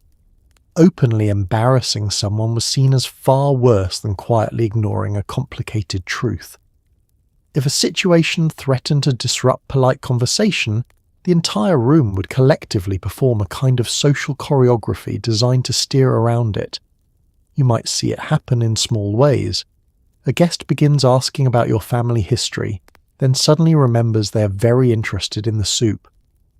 A conversation drifts dangerously close to the topic of inheritance, then someone mentions the weather in Bath, which apparently becomes fascinating to everyone at the table. It's not dishonesty exactly, It's more like a shared agreement. Everyone knows, no one says, and life moves forward. Of course, this polite silence doesn't mean the subject disappears entirely. Regency gossip still thrives in quieter corners of society. After the dinner party ends and carriages roll away into the night, guests might lean slightly closer together and exchange observations in softer voices. Very pleasant young man. Yes, quite, though of course to circumstances. A knowing nod follows. Then the conversation shifts again. But while you're actually present, the rules of polite society protect the moment. For those few hours around the dinner table, your situation becomes invisible, not because people have forgotten, but because good manners require them to pretend. And in many ways, that pretense creates space for you to exist comfortably in social life. You can attend gatherings, hold conversations, build friendships, even enjoy the occasional evening without feeling like the entire room is examining your biography under a magnifying glass. It's a curious system. On the surface, everyone behaves as though nothing unusual has happened. Beneath the surface, everyone quietly understands the truth, but that delicate balance, this strange dance of knowing and not saying, allows Regency society to function without constant awkwardness. And once you learn the rules of the dance, you begin to move through rooms with a little more confidence. You understand which topics are safe, which questions deserve polite answers, and which details of your life are best left floating peacefully in the silence between conversations. Occasionally, a father marries the mother after the child is born. In some European countries that could legitimize the child. In England, however, the law was far less forgiving. Marriage later in life didn't automatically fix the legal status. Now, on the surface, the solution seems obvious. If the problem began because the parents were not married, why not simply fix that part? A wedding, after all, solves many social problems. Rings are exchanged, vows are spoken, and suddenly the situation appears far more respectable. In parts of Europe, this approach actually worked. Under certain legal systems, particularly those influenced by Roman law, a child born outside marriage could later be legitimated if the parents married afterward. Once the wedding took place, the child was folded neatly back into the family line, as though the earlier timing had simply been an unfortunate scheduling error. England, however, had different ideas. English common law was famously stubborn about lineage. For a child to be legally legitimate, the parents needed to be married at the time of birth. If the wedding came later, months later, years later, or even the following week, the law simply shrugged and said too late. From a legal perspective, the child's status remained unchanged, which led to some rather awkward family situations. Imagine the scene. Your parents finally marry. Perhaps your father has decided that the situation deserves a more permanent solution. Perhaps family pressure has grown too loud to ignore. Or perhaps genuine affection finally pushes him toward the altar. The ceremony itself might be modest but respectable. Guests gather in a small church. The vicar clears his throat. Vows are exchanged beneath stained glass windows that have seen centuries of weddings, arguments, and quiet reconciliations. At the end of it all, your parents walk out as husband and wife. Socially speaking, things improve almost immediately. Neighbours breathe a quiet sigh of relief. Conversations become easier. Invitations that once felt hesitant may start appearing again. Your mother's reputation, while not completely repaired, regains some stability. But legally nothing changes for you. You are still classified exactly as you were before the wedding. This creates one of those strange gaps between social perception and legal reality. People might treat the situation as fixed. After all, the parents are now properly married. The household looks respectable. The scandal has been gently smoothed over, but if questions of inheritance ever arise, if property, titles, or estates come into play, the old legal definition quietly reappears. The law looks at the timeline, marriage date, birth date, and then calmly concludes that the order of events was incorrect. No amount of romance or late arriving responsibility can rearrange that sequence. Families sometimes try to work around this limitation. Fathers might write wills providing money or property for the child. Relatives might quietly treat the child as part of the family anyway, regardless of the legal paperwork. In everyday life, the difference might even fade into the background. But in formal legal matters, especially those involving estates, the distinction remained firmly in place. It's one of those moments where Regency society reveals its peculiar priorities. Marriage is sacred, family honour matters deeply, but inheritance law cares most about timing. So even after the wedding bells ring and the household settles into a more respectable rhythm, one small detail remains permanently frozen in the past. You arrive just a little too early. And in Regency England, the law never forgets that. Interestingly, illegitimacy was surprisingly common among the aristocracy. Many nobles had acknowledged illegitimate children who received education, military posts, or comfortable lives. Society disapproved, but also quietly adapted. This is one of those slightly awkward truths about Regency England. The same society that loved rules about legitimacy was also full of powerful men who regularly ignored those rules. Aristocrats, after all, lived somewhat different lives from ordinary villagers. They travelled frequently, attended endless social gatherings, and maintained large households filled with servants, guests, and distant relatives. Opportunities for romantic complications appeared with remarkable regularity, and occasionally those complications produced children. Everyone knew it happened. Letters mention it. Diaries hint at it. Gossip circles around it like curious birds around a picnic. But just like many other uncomfortable subjects in Regency society, it was handled with a mixture of mild disapproval and practical acceptance. Because when the father happened to be a duke, a lord, or an extremely wealthy gentleman, solutions tended to appear. Let's imagine such a situation. A nobleman realizes that he has an illegitimate child somewhere in the countryside. The news reaches him through letters, family intermediaries, or perhaps through a conversation that begins with the phrase, "There is something we should probably discuss." Now he has choices. He could ignore the situation entirely. Some men did exactly that, but many aristocrats preferred a quieter, more controlled solution. Instead of pretending the child didn't exist, they acknowledged the situation discreetly. Money was arranged, guardians were appointed, education was provided, often at respectable schools, far from the centre of scandal. In other words, the child was quietly placed on a path toward a comfortable life. Not a titled life, of course. Titles and estates followed strict legal lines. Those remained reserved for legitimate heirs. But there were many other respectable ways to build a future. A son might receive financial help purchasing a military commission. The British Army was full of young officers whose positions had been obtained through family support. Uniform on, sword at your side, and suddenly your background mattered much less than your ability to command soldiers and avoid embarrassing yourself on horseback. Another path might lead into the Navy, where ambition and bravery sometimes mattered more than pedigree, or into politics, commerce, diplomacy, fields where connections could quietly open doors. Daughters of aristocrats faced different circumstances, but were often provided with comfortable arrangements as well.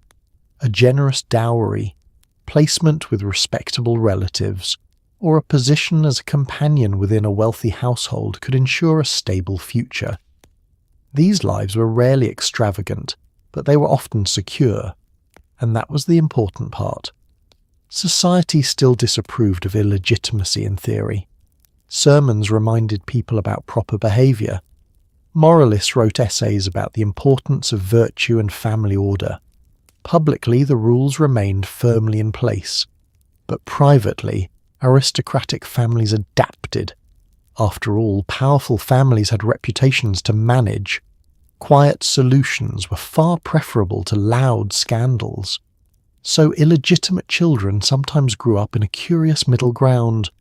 Not quite members of the official family line, but not strangers either. They might receive letters from their fathers, occasional visits, financial support that arrived with remarkable regularity, education that allowed them to move confidently through society, even if certain doors remained closed.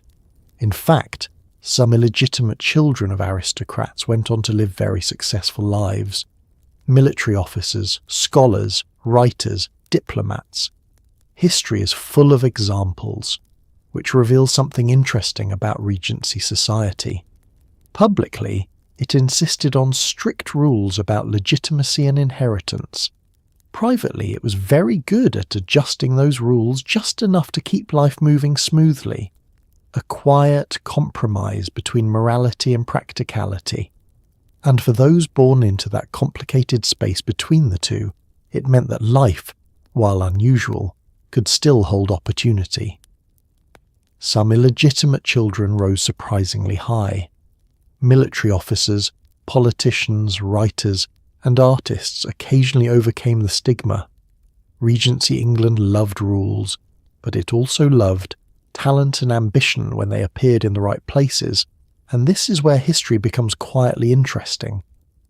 Because while Regency society spent a great deal of time worrying about legitimacy, inheritance, and proper family structure, it also had a habit of admiring people who succeeded spectacularly.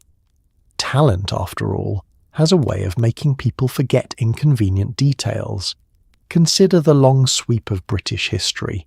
Illegitimate children had appeared in powerful positions for centuries. One of the most famous examples was William the Conqueror himself, known in his own lifetime quite bluntly as William the Bastard. Not exactly a flattering nickname, but he eventually conquered England in 1066 and rewrote the entire political map of the country. Once you become king, people tend to focus less on your birth certificate. By the time you arrive in Regency England, similar stories continue to circulate. Military officers with uncertain origins rise through the ranks through bravery and competence. Writers and artists gain recognition for their talent rather than their ancestry. Politicians emerge whose personal histories might once have raised eyebrows, but whose abilities make them impossible to ignore. This doesn't mean the stigma disappears completely. Regency society still values proper lineage. Family trees remain important. Lawyers continue writing extremely serious documents explaining who inherits what and why. But success creates its own kind of legitimacy. Imagine a young man who grows up with the quiet label of illegitimacy attached to his name. If he remains obscure, working quietly in a small town, people may continue whispering about his origins forever. But suppose he joins the Navy. Suppose he proves fearless during battle. Suppose his leadership saves ships, earns promotions, and eventually brings him national recognition. At that point, people begin introducing him differently, not as that illegitimate fellow from the countryside, but as Captain So-and-so, the hero of that naval battle. Achievement reshapes reputation. The same pattern appears in the arts. A writer with a sharp mind and a clever pen can gain readers across the country. A painter with unusual talent might find patrons among wealthy collectors who care far more about beautiful portraits than about the artist's birth status. In these circles, creativity begins to outweigh lineage. Even politics occasionally opened doors.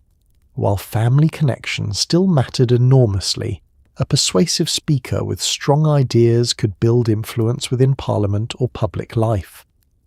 Regency Britain was full of ambitious individuals who believed that reputation could be built through action rather than ancestry. Of course, these success stories were not common. Many illegitimate children lived ordinary lives without dramatic historical achievements.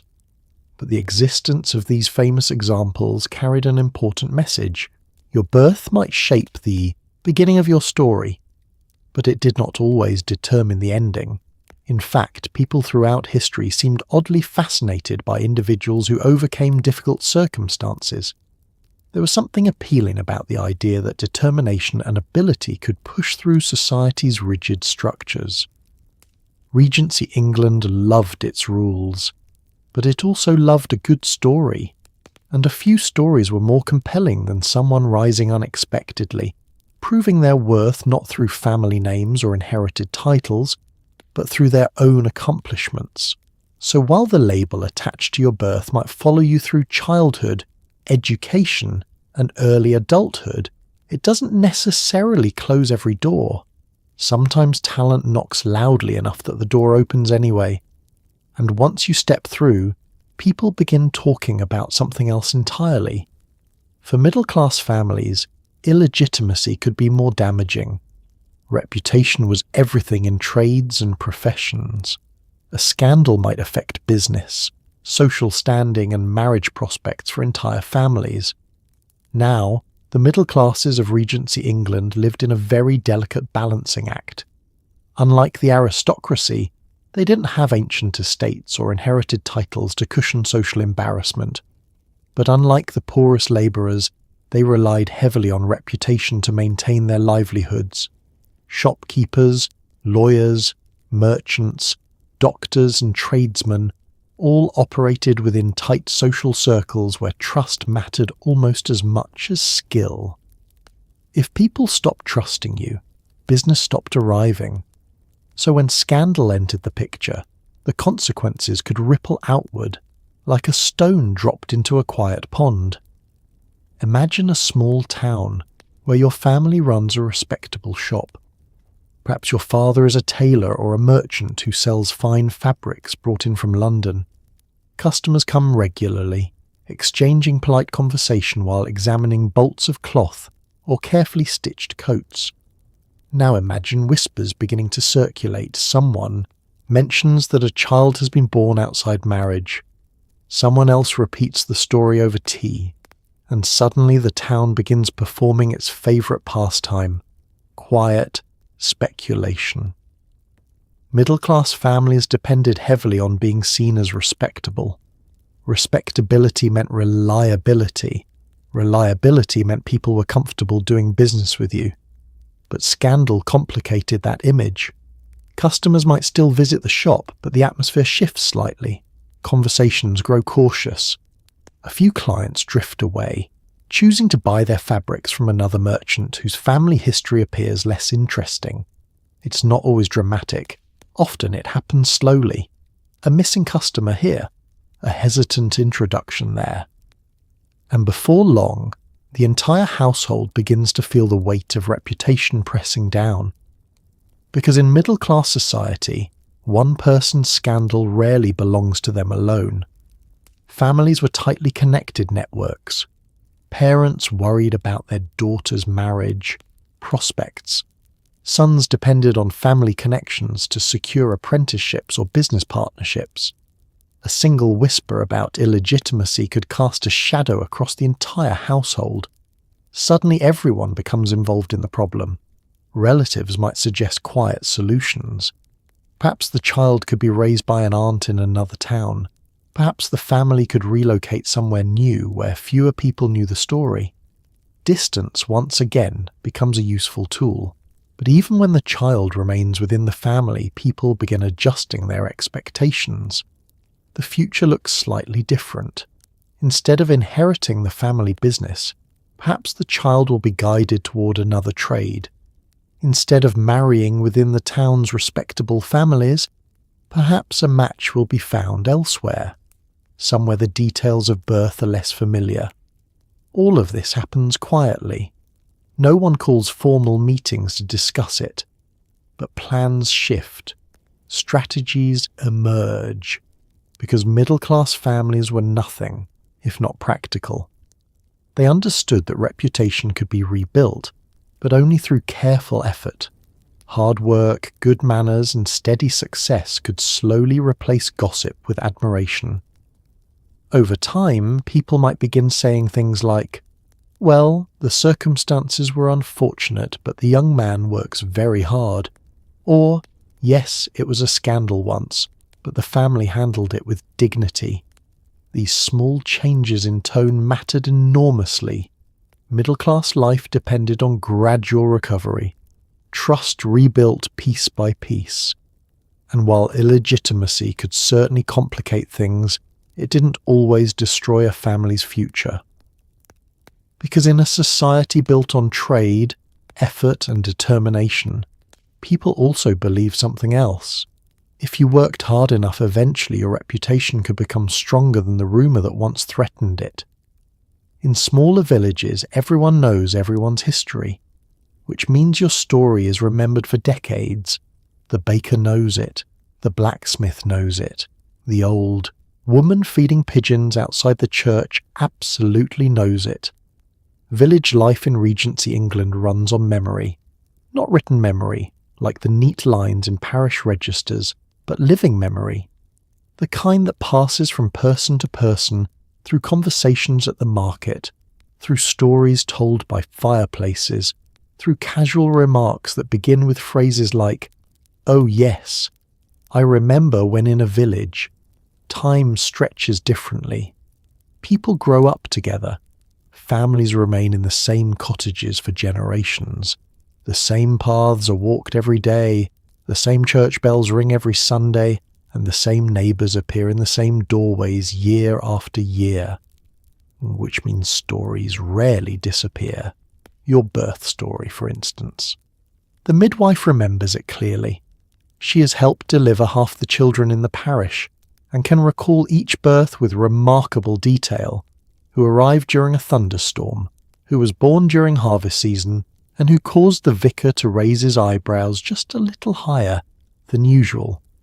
The baker knows it too, not because he was present, but because the baker hears everything. Villagers arrive early in the morning to buy bread, and bread shops are natural gathering places for news. Someone always shares a story while waiting for a loaf. The blacksmith hears it next. Horses need shoeing, tools need repairing, and the blacksmith's forge becomes another unofficial meeting point. Sparks fly from the anvil, while stories pass between customers with equal energy. By the end of the week, the entire village understands the situation. Not cruelly, usually, just thoroughly. In a small rural community, information spreads the way wind moves through tall grass, quietly, steadily, reaching every corner before anyone notices. So you grow up in a place where your story is already known. When you walk down the main road, passing the small stone cottages and hedges that line the lane, people recognise you not just as a child from the village, but as part of a story that began years earlier. And memory in a village is remarkably durable. Someone who watched you take your first steps might still be sitting outside their door 20 years later, knitting or feeding pigeons, perfectly capable of recalling the entire chain of events surrounding your birth. "Oh yes," they might say gently, "that was quite a time." But here's the interesting part. Village memory is not always unkind. People who live side by side for decades tend to see the whole arc of a person's life. They watch children grow up, make mistakes, recover, and slowly become adults with their own responsibilities. Over time, the original scandal begins to soften. You become less the illegitimate child and more the young man who works at the mill or the woman who helps the school teacher. Life adds new chapters that slowly push the old story further into the background. Of course, some villagers never forget. There is always someone who enjoys reminding others of events from long ago. Every community has its unofficial historian, the person who can recount family drama from 20 years earlier with suspiciously perfect accuracy. But even those memories lose their sharpness eventually. Years pass. New children are born. New gossip arrives. Harvests fail or succeed. Wars begin somewhere far away and change the rhythm of village life. And gradually your story becomes just one thread in the long tapestry of local memory, still remembered, still part of the history, but no longer the only thing people see when you walk down the lane. Behind all the legal rules and social customs lies the real human experience. Many illegitimate children grew up loved by their mothers, supported by relatives, and surrounded by communities that adapted more kindly than the law suggested. Because history, when written in legal terms, can sound much colder than real life ever was. Laws talk about inheritance. Parish records talk about legitimacy. Society talks about reputation, but none of those things fully capture what daily life actually feels like for the people living inside those rules. And for many children, life begins in a much simpler way. You are loved. Your mother feeds you, comforts you when you cry, and watches you grow with the same fierce attention any parent gives their child. To her, you're not a scandal or a legal complication. You are simply her child, and that relationship shapes everything. Perhaps you grow up in a small cottage where the windows rattle slightly in the wind, and the floorboards creak when someone walks across the room. It may not be a grand estate, but it is filled with familiar sounds, the kettle warming over the fire, the scratch of a broom across the floor, the quiet murmur of your mother humming while she works. For a child, these things matter far more than legal definitions. Relatives sometimes step in as well. A grandmother might help care for you when your mother is working, an uncle might teach you how to mend tools or fish in the nearby river. Cousins become playmates, turning family gatherings into noisy afternoons full of games and laughter. Families in Regency England were often large, messy, and deeply interconnected. When difficulties arose, relatives frequently adjusted in practical ways. A spare room might appear where none existed before. Someone might offer help with food or clothing. Quiet support. Nothing dramatic, just people doing what families often do. Even communities, which could be quick to gossip, sometimes revealed surprising kindness. The same baker who heard every rumour might slip an extra loaf of bread into your basket. The blacksmith who knows the entire village history might still greet you warmly each morning as you pass his forge. Because while society enjoyed discussing rules, real people often cared more about how someone behaved day to day. Are you polite? Do you work hard? Do you treat your neighbours well? These qualities carried weight in everyday life. Children, especially, lived within this more flexible world. They formed friendships based on shared adventures rather than legal status. A good climbing tree, a game of chase through tall grass, or the discovery of a hidden blackberry patch could erase social boundaries surprisingly quickly. Of course, there were still moments of discomfort. Certain conversations might grow awkward. Certain doors might open more slowly than others. You might sense that parts of society view your background with suspicion. But the emotional reality of growing up often included far more warmth than the legal language suggests. You learned, you laughed, you argued with friends, scraped your knees, and ran home when the evening sky turned gold and your mother called your name from the doorway. Life, in other words, continued with all the ordinary rhythms of childhood, and over time those experiences built something stronger than the label placed on your birth. Confidence, resilience, a sense that you belonged to the world not because of legal categories but because you lived within it, working, learning and forming relationships like anyone else. Which reveals something quietly important about history. Rules shape societies, but people shape lives, and sometimes the kindness of families, neighbours and communities mattered far more than the harsh definitions written into law. Regency society could be judgmental, but it could also be surprisingly compassionate. Many people recognise that the child wasn't responsible for the circumstances of birth. Quiet kindness sometimes softened the harshness of official rules. This is one of the stranger contradictions of the time. On paper, the rules look rigid. Legal documents use cold phrases like illegitimate or filius nullius. Sermons warn about morality and proper family order. Polite society nods solemnly whenever someone mentions the importance of reputation. But when you step away from the paperwork and into real human life, the situation becomes far more complicated. Because people are rarely as harsh as the systems they create. Take your neighbours, for example. The same people who might whisper about scandal over tea are often the very ones who show small acts of kindness when no one else is paying attention. A farmer might give you work stacking hay during harvest. A shopkeeper might teach you basic arithmetic while counting coins behind the counter.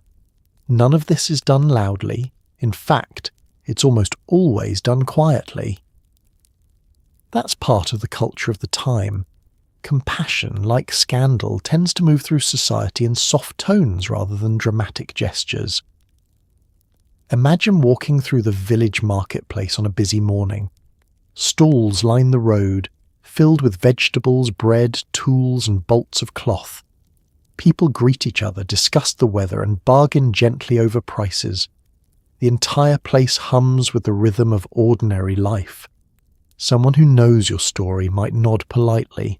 Another might ask about your work, and occasionally someone offers help in the most understated way possible. Let me know if you need anything. Simple words, but they carry meaning. Teachers sometimes played a similar role. A schoolmaster might understand that a child's background could make life difficult and quietly ensure that the student received fair treatment in the classroom. Clergy often practiced this quiet compassion too. While sermons emphasized moral expectations, many parish priests were careful not to punish children for their parents' actions. They baptized illegitimate infants, encouraged their education, and occasionally helped families arrange apprenticeships or support. Even among the upper classes, sympathy sometimes appeared. Wealthy patrons occasionally sponsored talented young people, regardless of their birth status. A promising student might receive help entering a profession. A skilled artist might find a benefactor willing to overlook awkward details about family history. It wasn't charity exactly, more like recognition. Because while Regency society valued lineage, it also admired ability, hard work, and good character. People noticed these qualities, and when they did, the rigid categories written into law sometimes began to blur. Of course, not everyone behaved this way. There were certainly individuals who held firmly to social rules. Some families refused to associate with anyone connected to scandal. Certain circles remained fiercely protective of their reputations. But society was never perfectly uniform. For every harsh judgment, there was often someone else offering quiet understanding. This created a curious emotional landscape for someone growing up in your position. You might feel the sting of stigma one day, an awkward conversation, a hesitant invitation, a reminder that some people still view your birth as a problem. And the very next day, you might encounter a completely different response. A neighbour offering help, a teacher praising your work, a friend treating you exactly the same as always. Over time, you begin to recognise this pattern. Society has rules, but people have hearts. And sometimes those two things point in different directions, which means that even in a world obsessed with status, reputation, and proper family lines, small acts of kindness can quietly reshape someone's experience of life. Not loudly, not dramatically, just enough to remind you that history, like people, is rarely as simple as its rules. Eventually you reach adulthood. You learn how the system works, whether doors are locked, and which ones might still open. Some people spend their lives fighting the label. Others quietly build successful lives despite it. And that, in many ways, becomes the true story of illegitimacy in Regency England. A society full of rigid rules and individuals constantly finding ways to live around them. By the time you reach adulthood, The rules of society are no longer mysterious. You've seen how they operate. You've watched how conversations shift around certain subjects. You understand which opportunities come easily to some people and which ones require a little more persistence. Regency England is a world built on structure. Family lines determine inheritance. Marriage determines legitimacy. Titles, property and reputation weave together into an intricate web that organises nearly every part of social life. And yet, by now, you've also discovered something else. The system may be rigid, but it is not completely immovable. Some doors remain firmly closed. You've learned that early. Certain estates will never belong to you. Certain family lines will continue without your name appearing in the official records. But other doors exist. Sometimes they open quietly. A career in trade, a position in the navy, a profession that rewards skill rather than ancestry. These paths may not lead to aristocratic titles, but they can still lead to stability, independence, and even respect. In fact, many people discover that life outside the strict world of inheritance offers unexpected freedom. Without an estate to manage or a title to protect, you're free to shape your own future. You can move to a growing city. You can travel for work. You can build a reputation through effort rather than lineage. Regency England was changing rapidly during this period. Cities expanded. Trade routes stretched across oceans. Industry and commerce began creating new opportunities that didn't rely entirely on ancient family names. For someone in your position, these changes could be surprisingly useful. You might establish a successful business in London. You might join a merchant company trading goods from distant ports. You might become an officer, a teacher, a writer, or a craftsman whose work earns admiration. Over time, people begin to know you not as the illegitimate child, but as something else entirely. The shop owner on the corner, the respected officer, the neighbour, who always helps during harvest. Your life slowly becomes defined by your actions rather than your birth. And perhaps the most interesting part of this story is how ordinary it becomes. History tends to focus on kings, scandals, and dramatic events. But the real story of illegitimacy in Regency England often unfolds in quieter ways. People simply get on with living. They form friendships, they build careers, they marry, raise families, and create homes filled with the same ordinary routines that define every generation. The label that once seemed so powerful slowly fades into the background, not erased, just less important, and in the end, that may be the most revealing part of all. Regency society built an elaborate system of rules designed to organise inheritance, reputation, and family life. Those rules shaped countless decisions and conversations, but people, as they always have, found ways to live within the system without letting it define every part of their existence. Some challenged the rules openly, others worked quietly around them, but generation after generation, individuals continued to build meaningful lives, even in a world that insisted on placing them neatly into categories, which is perhaps the most human part of the story. Because while societies create rules, people have always been remarkably good at finding space between them. Sometimes a father decides to bend the rules, even if he can't break them entirely. While English law won't automatically allow you to inherit his estate, he can leave you money through a will. This creates an odd little loophole in the system. You may not legally be his heir, but you might still receive a comfortable allowance or a modest property somewhere out of the way. Of course, this depends entirely on his goodwill and whether his legitimate family members decide to challenge the will afterward. Which means your financial future might hinge on a stack of paperwork and how angry your half-siblings feel when the lawyer clears his throat. Let's talk about wills. Because while Regency inheritance law was extremely strict about legitimacy, it also contained a small escape hatch. A person could leave their money to almost anyone they liked if they remembered to write it down before they died. And that's where things become interesting. Imagine the scene many years later.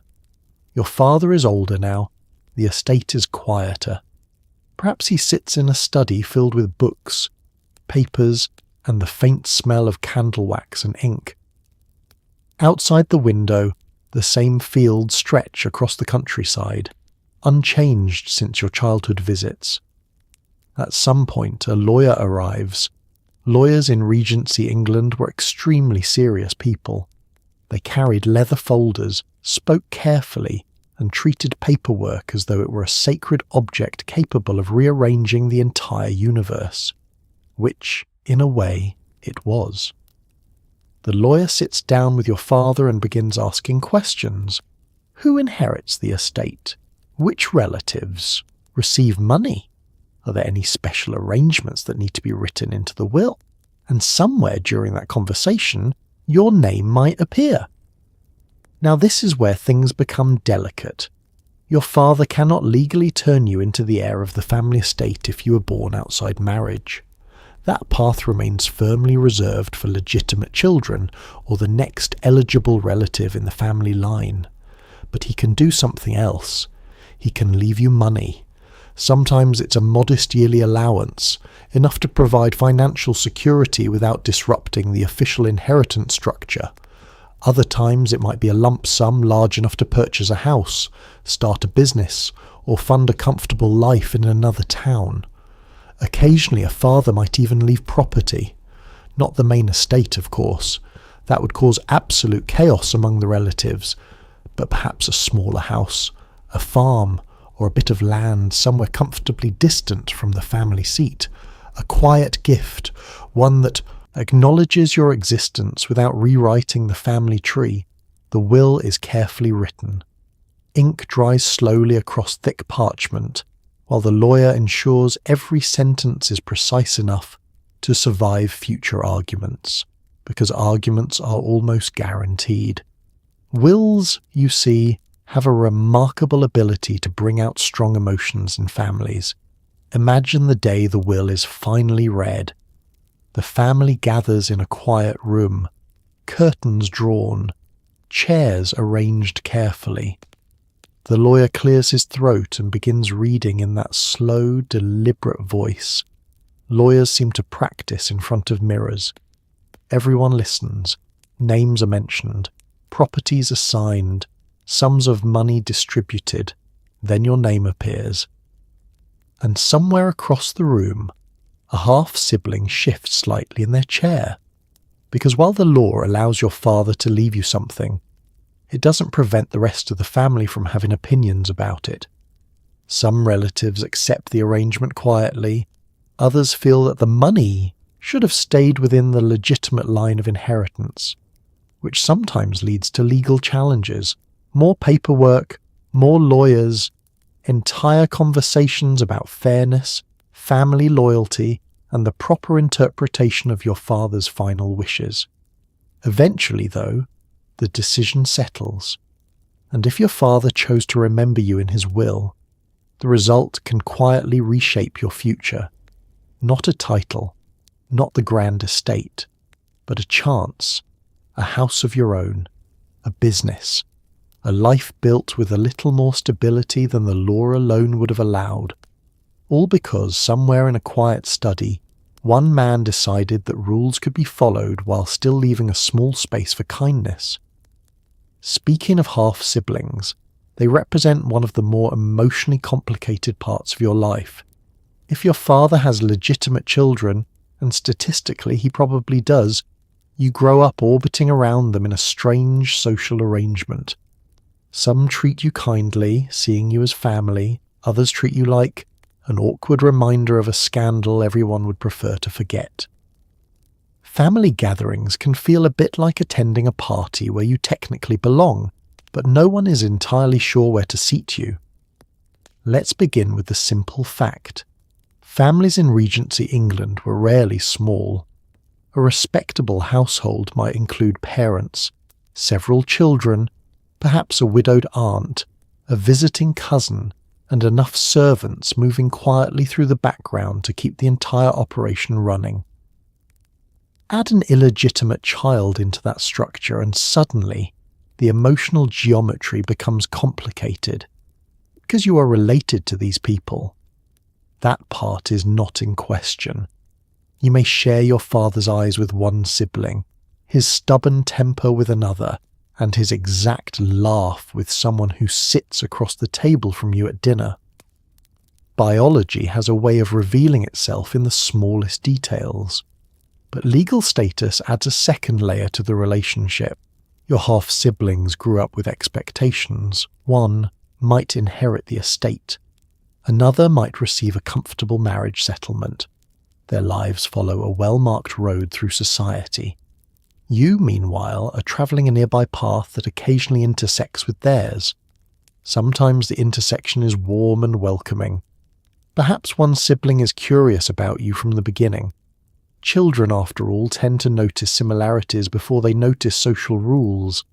A brother might invite you to explore the stables, race across the fields, or climb the enormous oak tree behind the house that everyone pretends not to know about. In those moments, you're simply two children discovering that you share a family connection neither of you chose. Friendships can grow out of that, but not every sibling reacts the same way. Some feel uncertain. They've heard the whispers surrounding your birth. They've watched adults behave slightly differently when your name appears in conversation.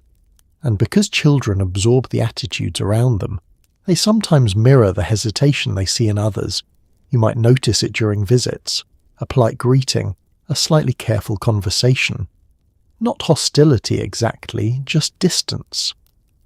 Then there are the practical complications. Family gatherings can feel like carefully choreographed events where everyone is quietly trying to maintain balance. Birthdays, holidays, or dinners at the family house might include you, but never quite in the same effortless way as the legitimate children. Where do you sit at the table? Which bedroom do you use if you stay overnight? Do you appear in the official family portrait hanging in the hallway? These small questions reveal the invisible boundaries everyone is trying to navigate. Sometimes your siblings feel the same uncertainty you do. They may not know whether to treat you as a full brother or sister, a distant relative, or something in between.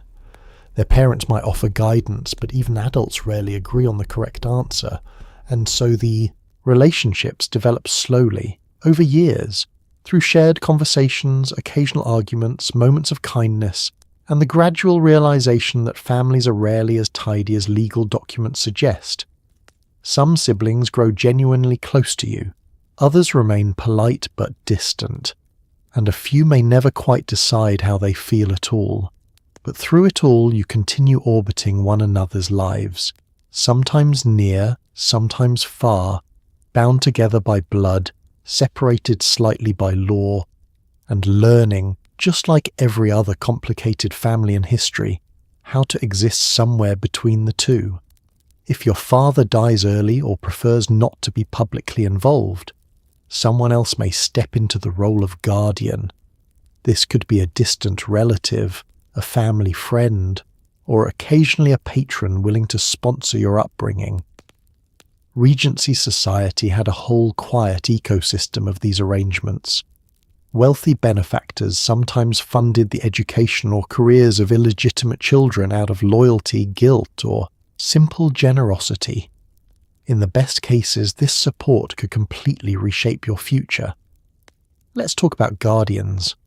Because not every child in Regency England grows up under the direct supervision of their parents.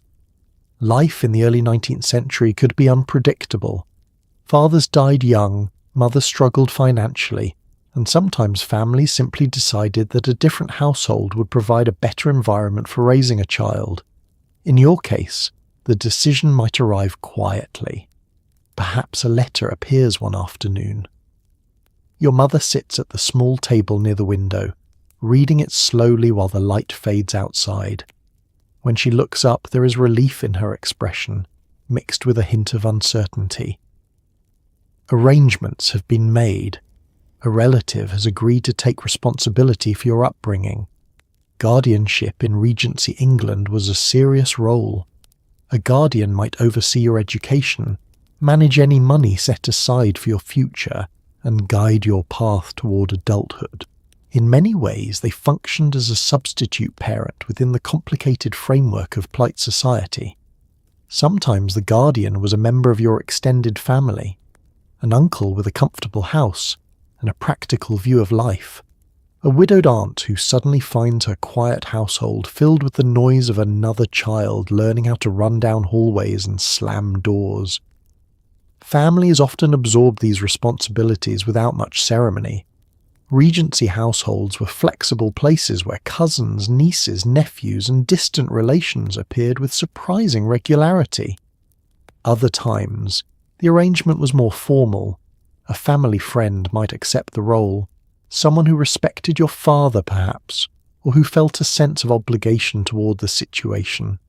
This person might oversee your schooling, arrange apprenticeships, and write letters on your behalf when opportunity appeared. In some cases, a patron stepped forward. Patrons were individuals with wealth, influence, and a willingness to support promising young people.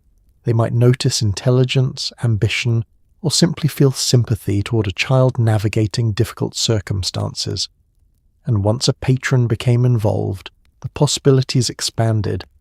A patron could recommend you to a schoolmaster, introduce you to influential contacts, help secure a position in the Navy, a merchant company, or a professional apprenticeship. These introductions mattered enormously. Regency society operated through networks of relationships. Doors often opened not because someone knocked loudly, but because the right person quietly mentioned their name. A patron's support could provide that mention. Imagine receiving a letter of recommendation written in careful, elegant handwriting. The patron explains that you are hard-working, capable, and deserving of opportunity. The letter travels across counties, landing on the desk of a schoolmaster or employer who respects the patron's opinion. Suddenly the path forward looks very different, all because one person decided to help. These arrangements rarely attracted public attention. No speeches were given.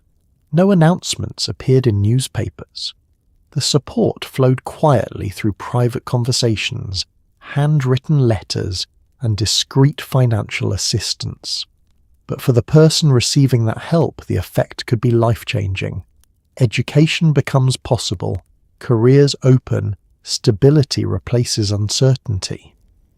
And over time, you might look back and realize that your future was shaped not only by laws or family structures, but by the quiet decisions of individuals who chose to step forward when it mattered most.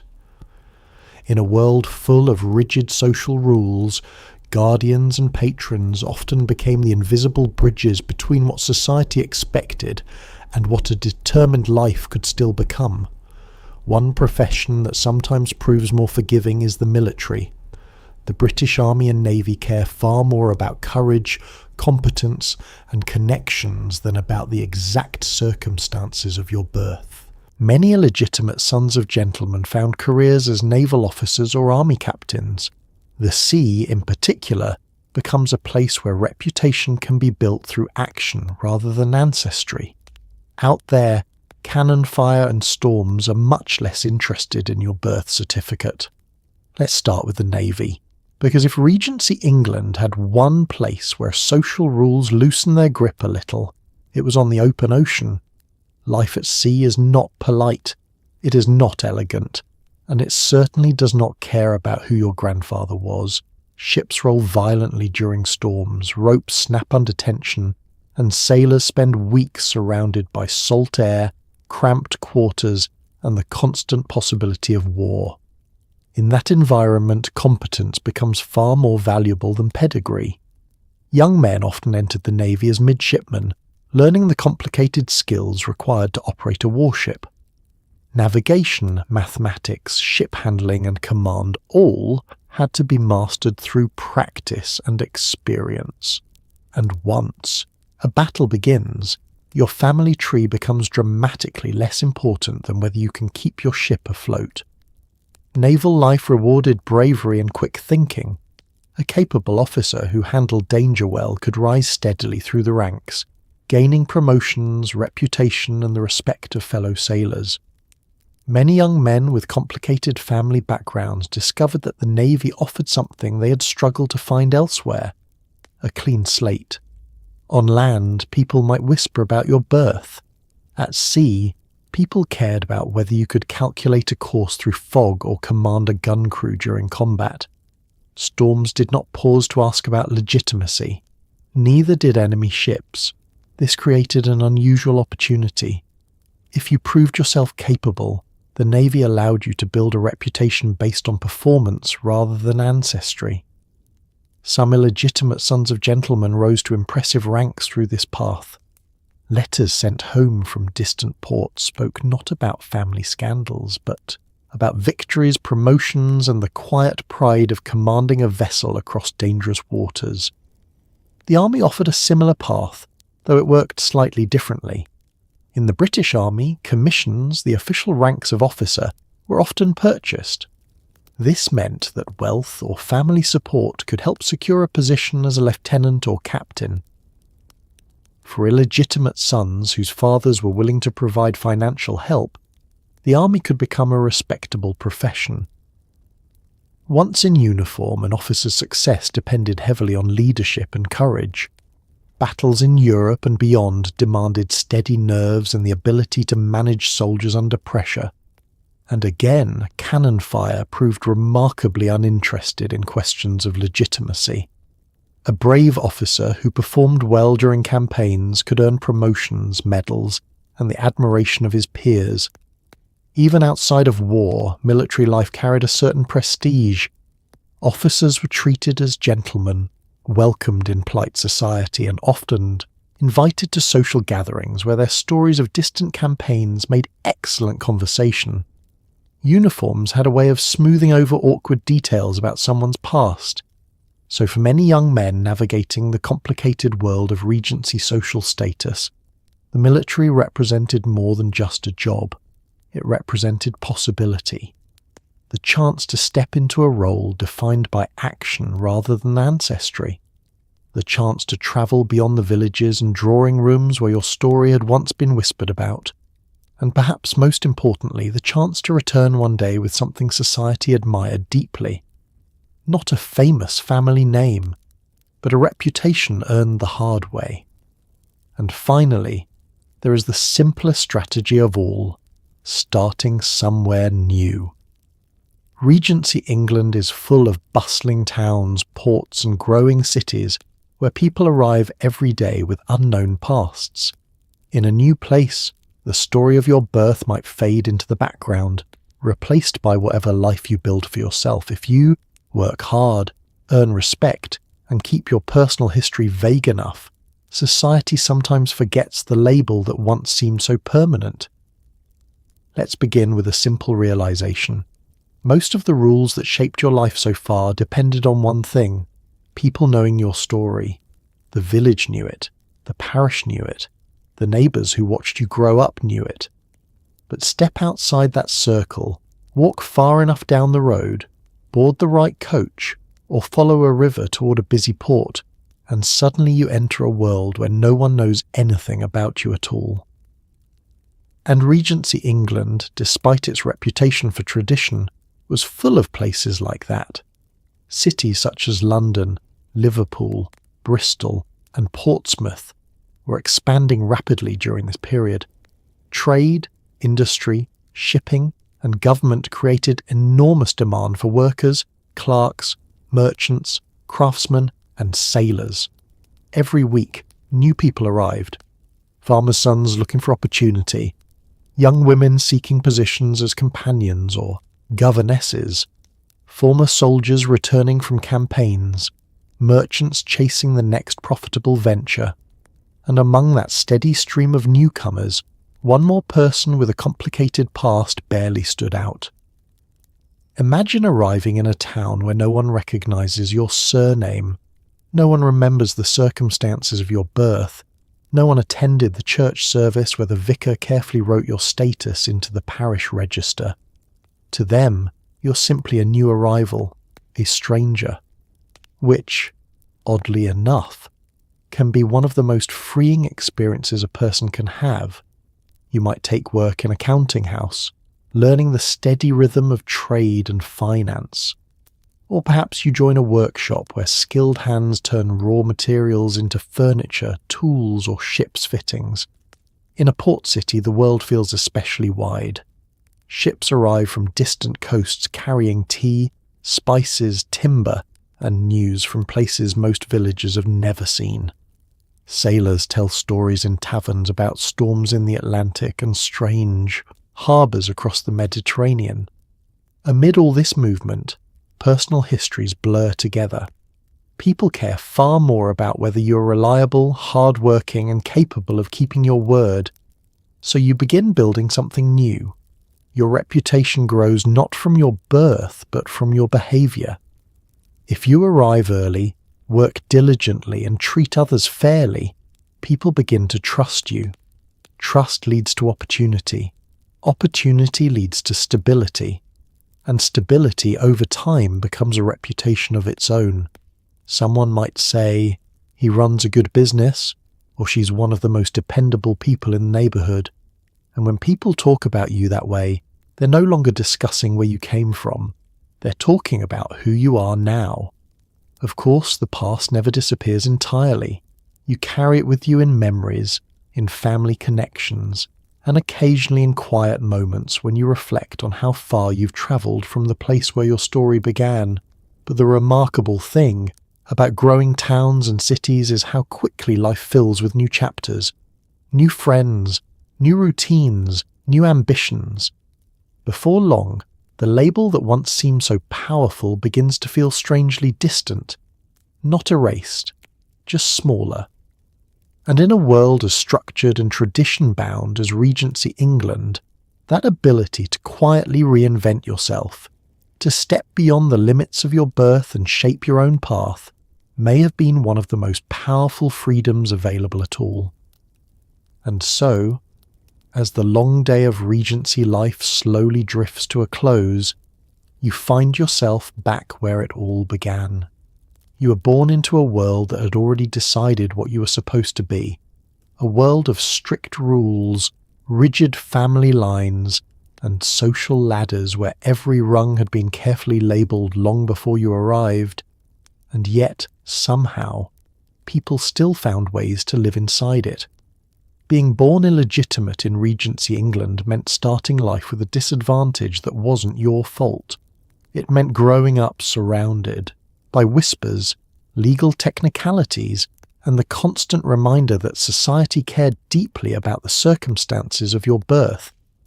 But the truth is, people kept living anyway. They found work, they built friendships, they served in armies, sailed across oceans, opened businesses, wrote books, and occasionally even married into respectable families.